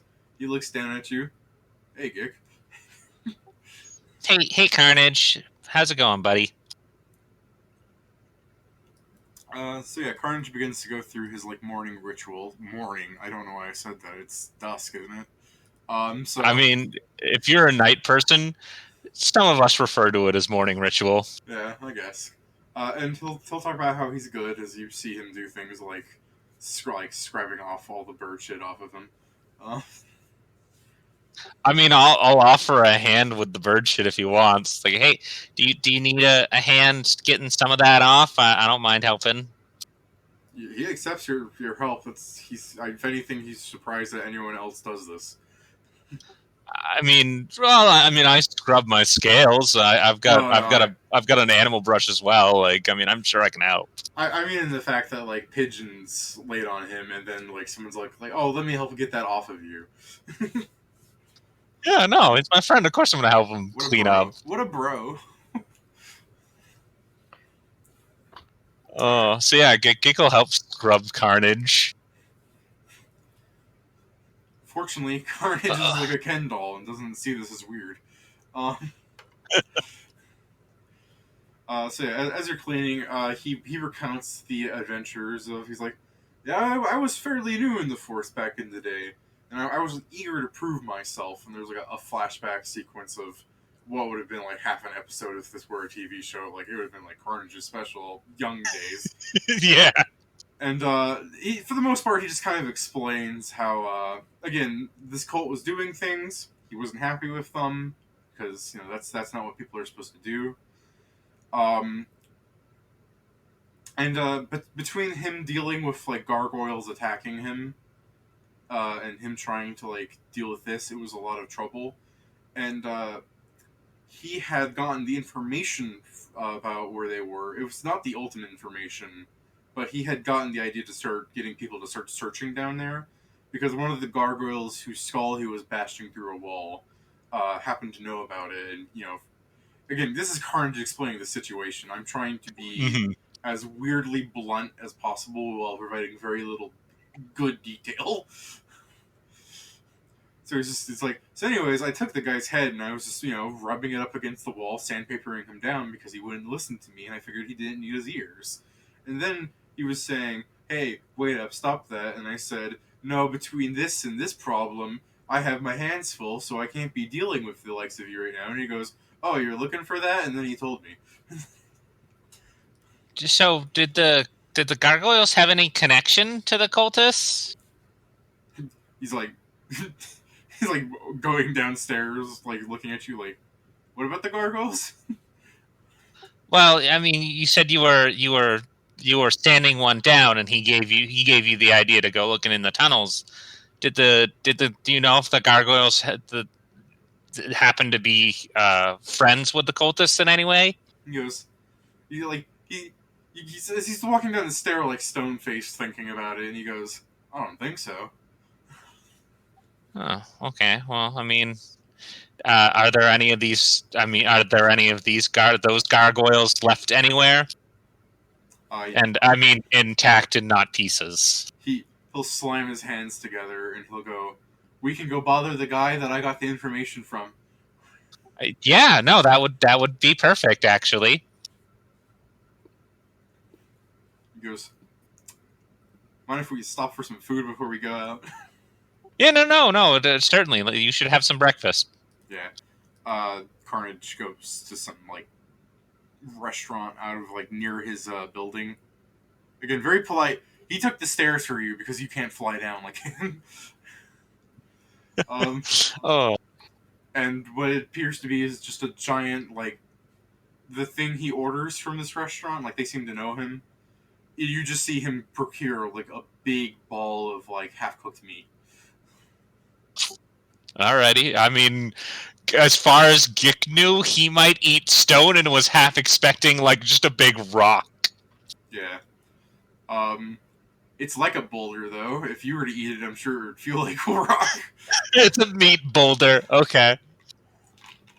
So yeah, as he's eating the thing and he finishes off, you kind of see him looking around going, wow, we are just not getting anywhere walking. No, not really. I mean, I don't like to ask you to carry me because I feel like it's rude, but I mean, it would be faster.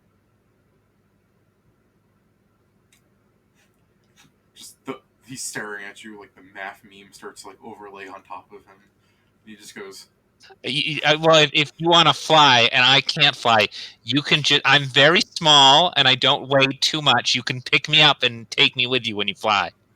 He goes, what about that giant wolf? He can follow. He can follow the scent trail if he needs to. He's like, but he can move fairly fast on the ground. He puts his hand, like, before he goes, like, he kind of walks over to your wolf, puts the back of his palm to the back of his hand towards your wolf so it can smell what's just essentially stone and grease from meat, and he's like, now it has my scent. He kind of goes, yes, now he has your scent. I mean, but he also could have, if you're carrying me, he could have followed my scent. But that works too, buddy. If you're ever in danger, we can now find you via scent. As you're explaining this, he's just picking you up and putting you under his arm. And away you go. Some time passes, and he flies you out to the some ramparts of the city, and like the city walls and everything. And unlike how you saw this during the day, you could give me a perception if you'd like. Sure. And I can give you more or less perception this way, as opposed to assuming everyone has a 10. Yeah, see, that's a lot better. 28. So, remember when you left towards Ningel and, like, it just seemed like a city wall full of, like, guards and stuff? Mm-hmm. The city gates are closed here. I mean, it's not the exact same wall, but like you'd think that they'd be similar. And you can see that like there aren't any guards around in the area, and the occasional statue that you see seems to move slightly and like begin to like as like Carnage flies past it, as like you look at back towards where it is, it's flying in the opposite direction of Carnage. And as he he'll land at some point as he's like scouring. This is taking a fair amount of time. And we can get back to Lasar and Devrin after. We can just finish off this part, but like they'd be free by now. Wait at this point in time, and he'll like land towards one of the gargoyles who's just pretending its hardest to be a statue, and Carnage will go. I'm looking for One Eye. And the statue doesn't move. He goes, I know you can hear me. And go on, Gick. Carnage, I got this new sword, and it has it's pretty durable. And he'll like pull it out and show off his adamantine blade. I really need to try something. I really need to try this on something really hard. And if there's just a random statue here that isn't alive, it might be a good practice dummy. Yeah, and Carnage goes, oh, nice color of the sword. What is that, mithril, adamantine? Yeah, the smith said adamantine. He said it was real good at cutting through things. I haven't gotten a chance to try it out, but I mean, the statue looks pretty good. Yeah, and Carnage goes, yeah, I mean, any gargoyle should be afraid of adamantine. It just goes right through our stony exterior, and the statue's like sweating. So yeah, you want to roll an intimidate, Gick? Yeah, sure, no problem.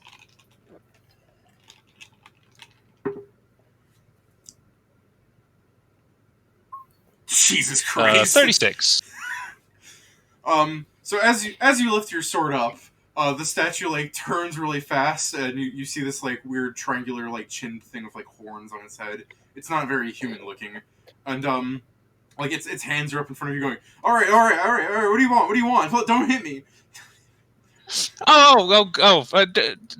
Sorry. I certainly didn't want to swing this at anything alive, and I'll put it away. Well, you see, my buddy Carnage here was telling me about that the incident with the cultists a while back, the ones that opened up the earth and swallowed a bunch of guys in and resurrected some kind of necro beast thing. You know what I'm talking about? The guy's going to say, yes. Well, see, my buddy Carnage was telling me that you happened to give him a clue to the location of where those guys were back when they were hiding out, which gives me an idea that you might know more. And the guy's going, no, that wasn't me. That guy, that's One Eye, and he's going, and Carnage is back there going, yeah, but you probably know something too, right? Gick will just kind of put his hand back on his sword. My buddy Carnage seems to think you know something, do ya? The guy's gonna go, okay, so you want to know where One Eye was, right? Yeah, I'll sell him out right now. Just. I mean, if he's gonna go get One Eye, then I'll wait for One Eye to show up.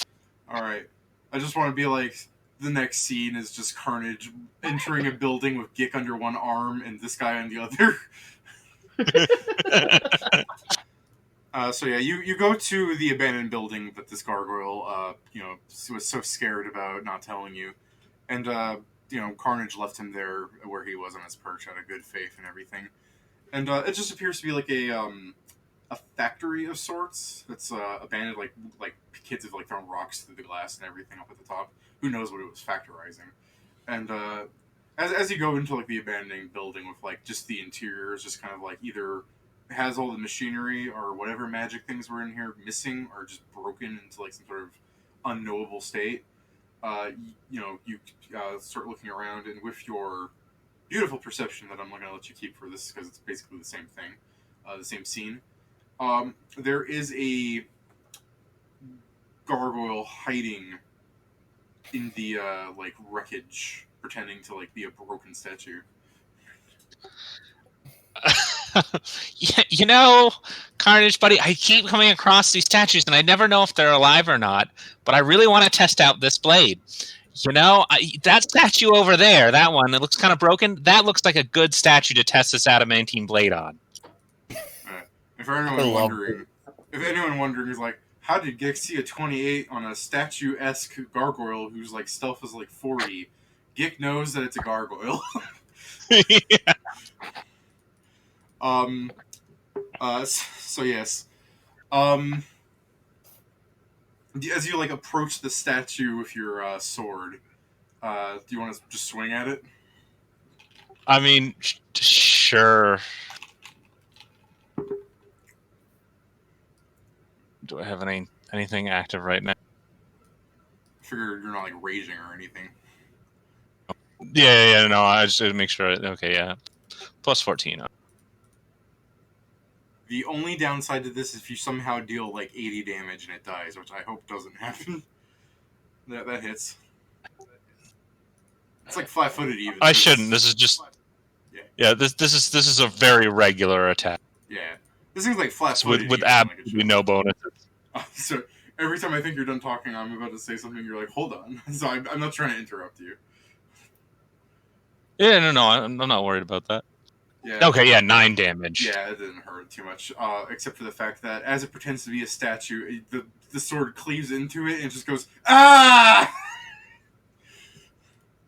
And you weren't a statue. Yeah, the ground around it kind of moves a bit as it's trying to like move out. Like this would have provoked, and you would have been able to hit it like 4 times by the time it gets out of this like position that it's in. Just for future reference. Oh yeah. Just to let you know, like it's not gonna trip attack you because of how much you could have obviously have kept hurting it. Plus there's that giant wall of stone behind you, and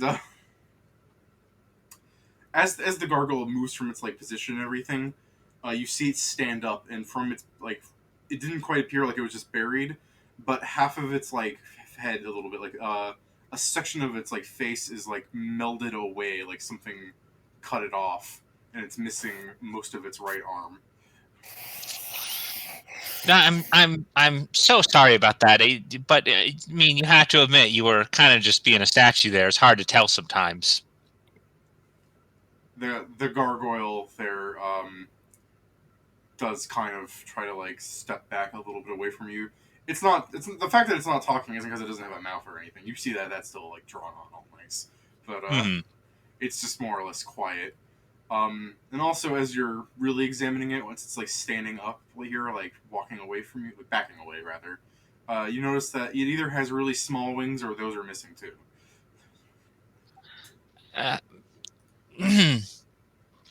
Just so you know, I assume you're One Eye. I simply want to talk to you.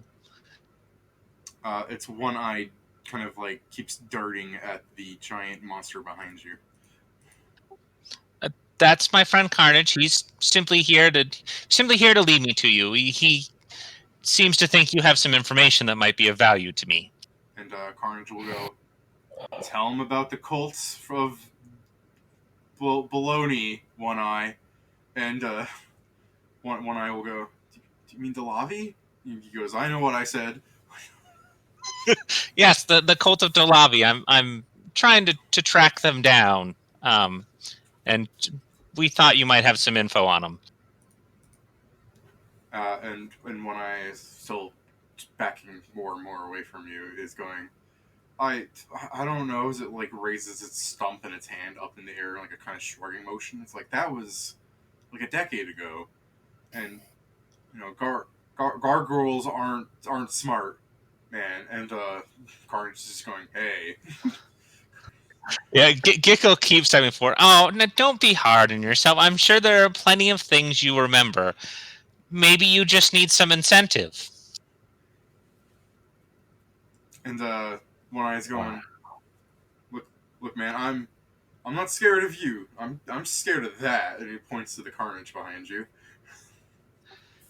Yeah, no, and if you don't want to cooperate, I might lend this wonderful blade to my friend over there.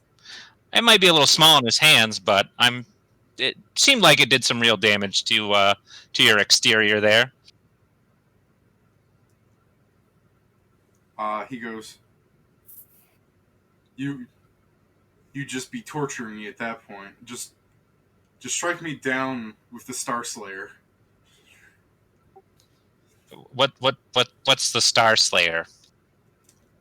Uh, yeah, you know what? Like, Carnage is like, I don't know, and you also take note that Carnage has that giant stone sword on his back. Well, buddy, rather than torturing you or getting it over quickly, you could just tell me what you know, and there may even be some compensation in it for you. He stops backing away. He goes, could I eat food? Of course, I'd happily, if you are willing to tell me what you know, I would happily give you a meal. I'll even give you some gold so you can get some meals in the future. He raises his hand out in like a way to like handshake you. You know, the one functional hand. His what hand is this on my body that I think his hand is? This would be his left hand. Just hold out his left hand. Yeah, he's holding out his left hand in like a way like shaking on an agreement. Gickle gladly shake on it. So as he grabs as he grabs your hand, he begins to pull your body in slightly, and you see his mouth like really open up to like sharp, jagged teeth as he tries to bite you.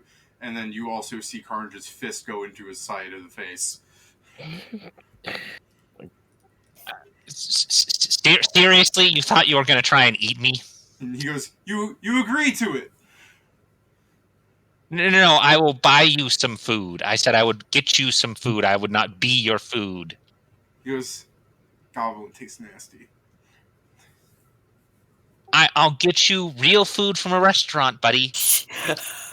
That's adorable that, like, this gargoyle doesn't have a concept of, like, food. Of, like, there's a lot of different food. He has a concept of food. He has a concept of food he likes. Which is people. Look, Carnage had a wonderful meal of a big old hunk of meat from a restaurant. It was good, right, Carnage? And Carnage goes, Better than Goblin? Carnage goes, I don't even know what that tastes like. See, he doesn't even have to eat Goblin. He's got better stuff. I'll give you some of that stuff, but first you got to tell me something. One Eye's gonna go, that stuff tastes like nothing to me. And then Carnage goes, I mean, did people really taste all that different? And the One Eye goes, their screams filled the Carnage is just going, oh my god, just shut up about that. Okay. Did you eat a lot of people? He looks at Carnage and he looks at you. And he's gonna go, no. Carnage, on a scale of saintly to the devil, where does this guy lie? You've given Carnage like a hard question that he's like actually considering what the answer is to. Yeah, no, it's fine. It's gonna take him a minute. Yeah, so as Carnage is thinking there, One Eye's like on the ground from getting punched, looking up at you, going, so you just want to know about the old cult stuff? Well, I do. I would, but since you're kind of being difficult, you might actually serve my ends better. I need a villain for a soul gem, and it sounds like you may have eaten a lot of people. However, I would really appreciate the information on the cult instead. Yeah, that's a one hell of a threat. You want to give me a new intimidate to make this man squeal? Jesus Christ! You succeed. He'll tell you everything you need. And before 25. I say for sure, let me open up his sheet. He is. Who here can remember what the DC for Intimidate is? It's Charisma and something. It's a 10 plus level plus wisdom modifier. Wisdom modifier. Yeah, that thing gargoyles have. Yeah, that passes. All right.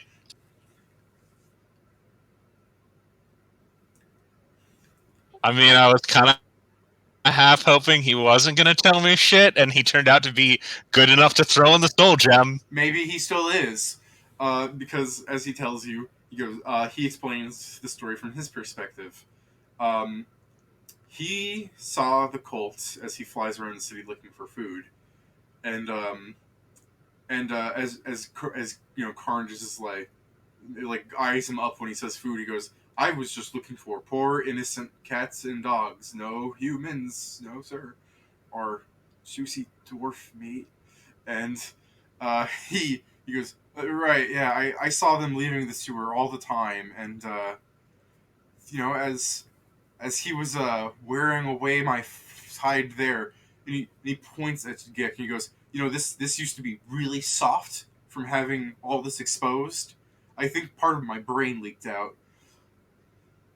And he's like he kind of like twitches a little bit in like a way where he's just like remembering really bad memories, and he goes, and as he's holding like the chunk of his like the space where his head should be, like his hands there, as he's holding there, he goes, "So after he just tore off part of my head and my wings, why did you take the arm too?" And Carnage goes, "I would rate him as a Mussolini," and the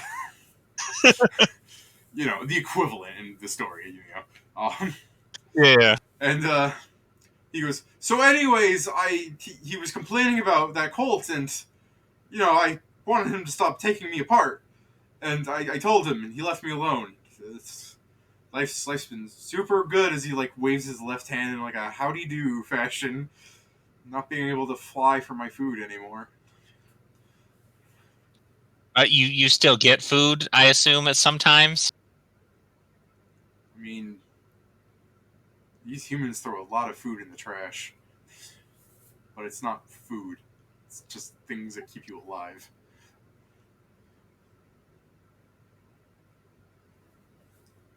You almost sound like he wants to cry. I don't know why I'm laughing at it. I mean, maybe the fact that he's super evil and deserves this. Yeah. Oh, I mean, ooh, Like any species that sees like, oh, a mother carrying her baby down the street, I have an appetizer. Like any species that thinks like that isn't exactly cool. yeah, no. Carnage, why were you? What's your history with this guy? Just remember that you have to arrest him and take him to. Yeah, no, I know I have to take him alive. Okay.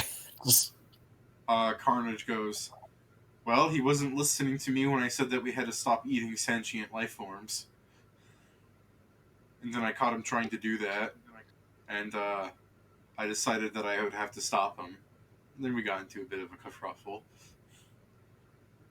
which just flashbacks to like a fully formed One Eye when he was named whatever, and he was just going like, oh, the little baby gargoyle wants to try and take out one of its seniors. Why don't you try listening to us and understand that our way of life is superior to the others?" And it like tries to bite off the head of the guy it's holding, and Carnage goes wham, and then it just cuts back to the regular scene. He's just like, "Yeah, just a little skirmish."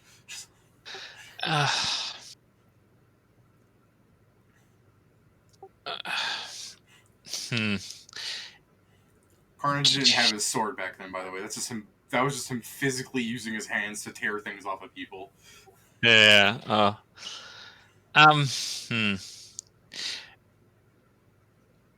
Do you think you could restrain him? What? One Eye begins to try to run away. This is not very impressive looking, considering Carnage can glide on over there. Yeah, Carnage can cover the distance, no problem. Yeah, just tackles that man. Again, what a nice dude Carnage is for just listening to you. Like, oh, you want me to restrain him? Why not? Yeah. Well, we are looking for this cult. Well, we don't have any. I'm guessing we don't have any proof that he's eaten people, unless you know something I don't. One eye would go, gargoyle. There's not any gargoyle that's caught eating anyone is met by this giant son of a bitch. And Carnage goes, hey, we probably have the same mother. I'm not exactly sure how we're made. Anyways, yeah, I'd like to arrest him and bring him back to the others. He may be. I may need him. Carnage goes, oh, you want to hold him in for more questioning? That's the one thing Carnage can think correctly is law. Yeah, we certainly need to ask him some questions. Yeah. He's gonna go, don't worry, One Eye. We'll just, you'll be back on the streets eating. Looks around for a bit. Man, you do not live in a nice house, do you? And anyways, take him back to one of the cells at the precinct. We'll come grab him when we need to take him for questioning. All right.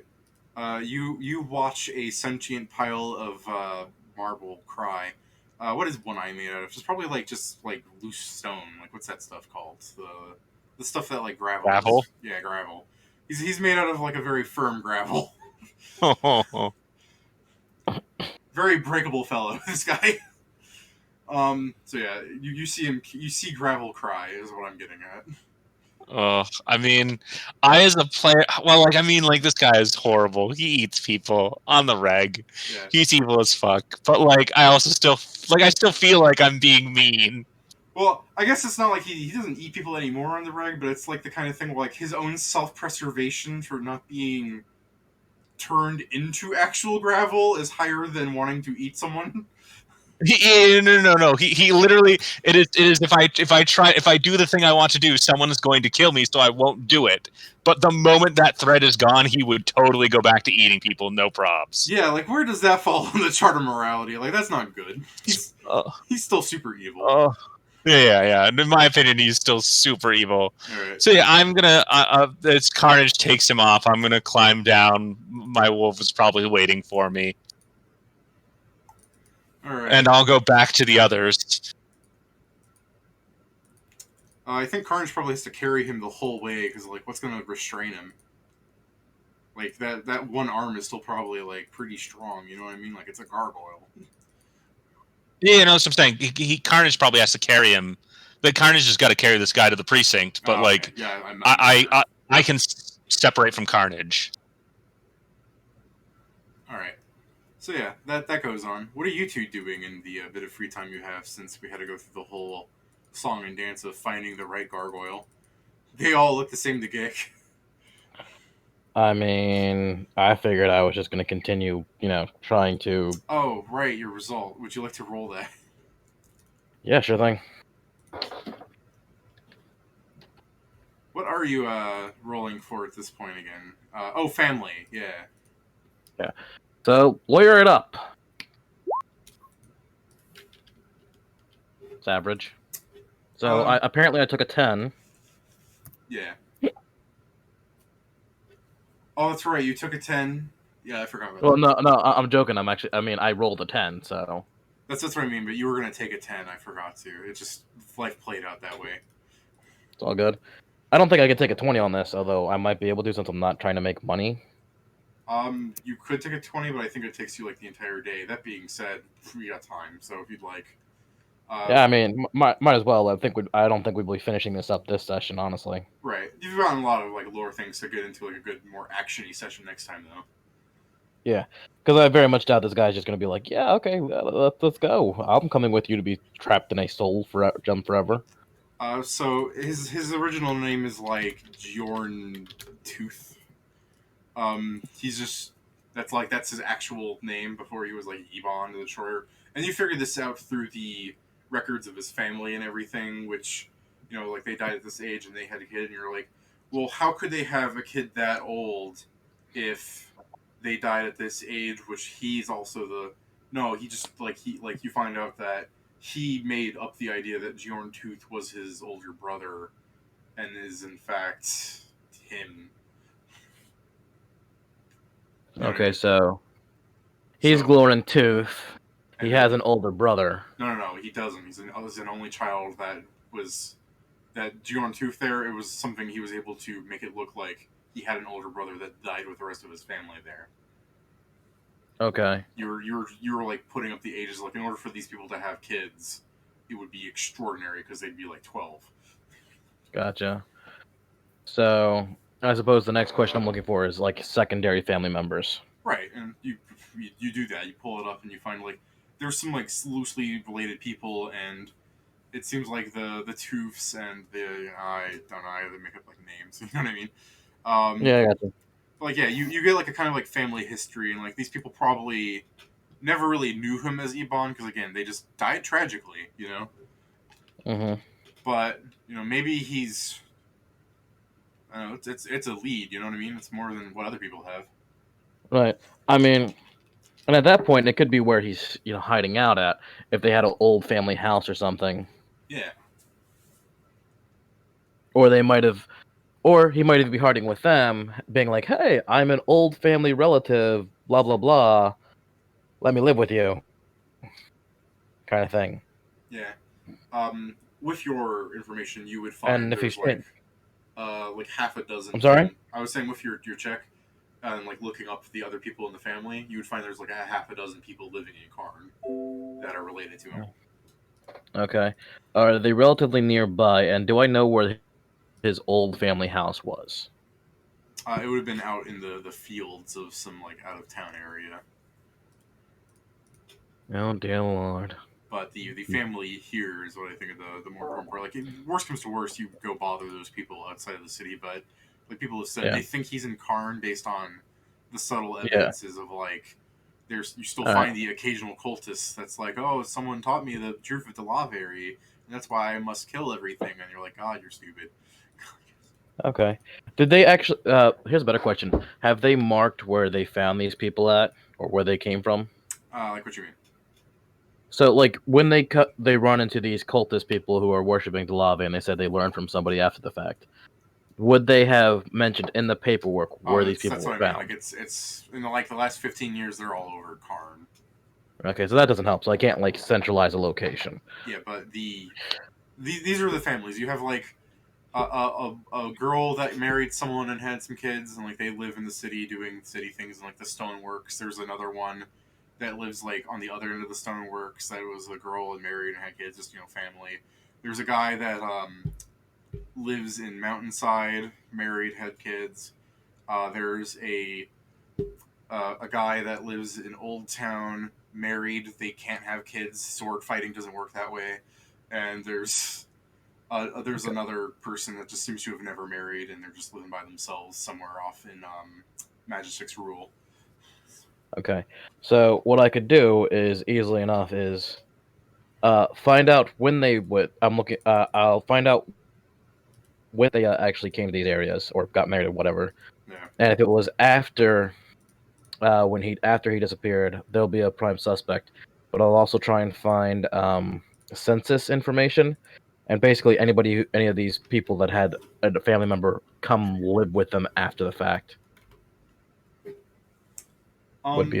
So ignoring the gay couple because their kid is just adopted. So I'm just saying like they didn't biologically produce another like member. Right, but that didn't mean that they didn't have like somebody show. It didn't mean like they didn't have him show up or whatever. Yeah, and like ignoring that one. The only other thing that you see is the person that lives by themselves seems to have a roommate, which is like in the sense is like it's like someone that hangs at their house. Huh. I think I've got my lead. There you go. Do we want to take care of this session, or do we want to do this next session? That'd be like a next session thing that we can lead into. Yeah, no problem. That's what I was asking. Unless you want to lead into it to confirm. Yeah. I mean, I'll let everybody know about what I've come up with, and Yeah, I'll mention that I was like my little info gather. I simply just got a retelling the story, and the one person who found out where they were hiding simply happened to see it by chance. However, if this doesn't pan out, I may have a substitute villain in that I have a gargoyle that is being held down at the station that have probably eaten a lot of people over the years. Yeah, one eye's just in the bars, just going, no. I mean, we'll put him on the back burner, but only because we've already started down this path. Yeah. Before we wrapped up, I was going to ask what Lasar wanted to do. Oh no, I was just probably chilling with Bardi. Okay. Then yeah, you guys can discuss each other, and we'll wrap up when you guys are done going. Yeah, and we should see if the people. I mean, if we find out that it's him, maybe we should see if the people who originally went after them once did again, and we should also try and find a way to stop him from teleporting out again. Oh shit! Yeah, that's right. Make There's- that like it sound familiar. Yeah, a dimension lock is probably something we need. Now, just throwing this out here as like, I mean, by all means, playing it safe is smart and everything, but I was thinking like, do you think this guy who's just been in hiding like this for all this time would still be like preparing a dimension like get out of town thing? I mean, it's a possibility. We don't know if maybe he had a magic item. That's true. I'm just thinking because like if he is just crashing at his like nephew's house, he's for like the last decade like trying to recruit people. Yeah. Like I guess the question is like how effective do you think he is nowadays? I mean, it wouldn't hurt to have like we should certainly try to requisition a scroll. It wouldn't hurt to have it on on and at the ready just in case, but hopefully we can just return it not having used it. Yeah, I mean, a scroll of dimensional lock is probably a good idea to have right for this, just in case. Yeah, actually, I super agree with Gick. You can just return the thing. That's true. Yeah. So Yeah. we can requisition it, and then if we don't end up needing it, then we just give it back, and no harm, no foul. Well, that sounds like a plan myself. That sounds like a plan. All right, and since some like indeterminate amount of like day or two or three or what, like half a week passed by as you guys were doing things, we can say that the crew came back. You know, the Uncursify crew, and they'll hand you a +3 sword that is just a +3 sword. That's the full extent of what it is now. Damn. Oh shit! Okay, I wasn't expecting to get it back, but Yeah, the Kyle, the guy who hands it back to you, goes, and you're like, oh, I wasn't expecting this back. Kyle will go, I mean, we're both guards. We'll look after each other here, man. well, thank you, and just I know it may have seemed a little harsh, but like hopefully in the future when you come across curse items, you now will know how to deal with them. And he's going, okay, man, and he like puts the sword in the ground. He's like, all right, you enjoy your thing, Jesus Christ. Like no one can live anything down here in this town. Like, damn. I feel so bad for Kyle, but like, Gick is genuinely worried that this fool is gonna get cursed. All right. So I don't know if you want to keep a +3 sword because it's not terribly interesting. Like you could sell that thing and get buy a lot of other items. You know what I mean? I mean, we'll throw it into the party inventory for now because like I think Lasar uses a sword. I use a scimitar. So, would this thing be considered a but- scimitar? It's like a scimitar except it doesn't curve. Okay. Yeah, it's a like a +3 sword's nothing to scoff at. I don't think. I don't know if your weapons have a bonus on them or not. Right. Go back to the guy that you got the sword from, the curse guy, and sell him the now functioning sword. I mean, But yeah, I'm yeah. just saying I'm saying we should probably just throw it in the party loot just in case anyone decides they want it because +3 sword is pretty nice. Yeah. And if nobody wants it, we The can thing sell of it. it is- Thing of it is that I have what is it, Dancing Dervish as a thingamajig, and it needs, in order for that to essentially work, I need to be having I need to have like a rapier or a scimitar. Right. Yeah. Well, yeah, I don't think this is one of those things. It's probably just like, what is it? A finesse weapon? Oh, this thing? No, it's just a long sword. Oh, okay. All right, then we sell it. Yeah, I don't think Torgrin can move. Torgrin can use it, but and I know Devrin's not going to want something that isn't finesse. Yeah. No, I don't think anyone So actually wants this. yeah. So selling this thing and then just or you know what we could do. I mean, Edict Force definitely could use like stuff in its own weapons locker. Yeah, no, we could throw this into the weapons locker. Just a Yeah, +3 weapons sword for someone. Mechanically, it is a long sword with a customized crossguard hilt to protect the wearer, so you get a +1 AC when defending. Neat. Okay. So But it's an expensive longsword. Yeah. So if we put yeah, so we could sell it or we could put it into Edict Force. I mean, but we could also sell it and just get a whole bunch of stuff for Edict, since this was basically Yeah. Well, I mean, something that we got for free. yeah. I mean, we'll hang on to it for now. Say it's in Edict Force's locker, and if we decide as a group to sell it, we sell it. Sounds like a plan. I just feel like we're cute. Like cut back to like as we were tabling, like you guys were talking about, like, oh, we'll put it in the locker and we'll see what we'll do with it as you guys are going to go to sleep, respectively, to begin your adventures, like to chase down whatever you're going. I'm not exactly sure what your exact plan is, so I don't want to say for sure in case you change your mind on something. But you know, as you guys are going to sleep, you know, the elf like is finished enchanting his little lizard hand. He puts it around his necklace. It like moves a little bit and picks up like a dagger. He goes like, haha, neat. I wonder when they're going to come back with my sword. Why would he think he's getting a cursed sword back? He's stupid. No, I know. I get it. He's an idiot. That's what's funny about it. I'm just like, what a fucking idiot. Why would he think this? All right. The dude has got. He's got to be a sorcerer, isn't he? Oh, he's definitely a sorcerer. High charisma, low everything else. Free sword for free sword. Jesus Christ. All right. Uh, But yeah, I'd say that's a good place to table it. We'll continue this next time. All right.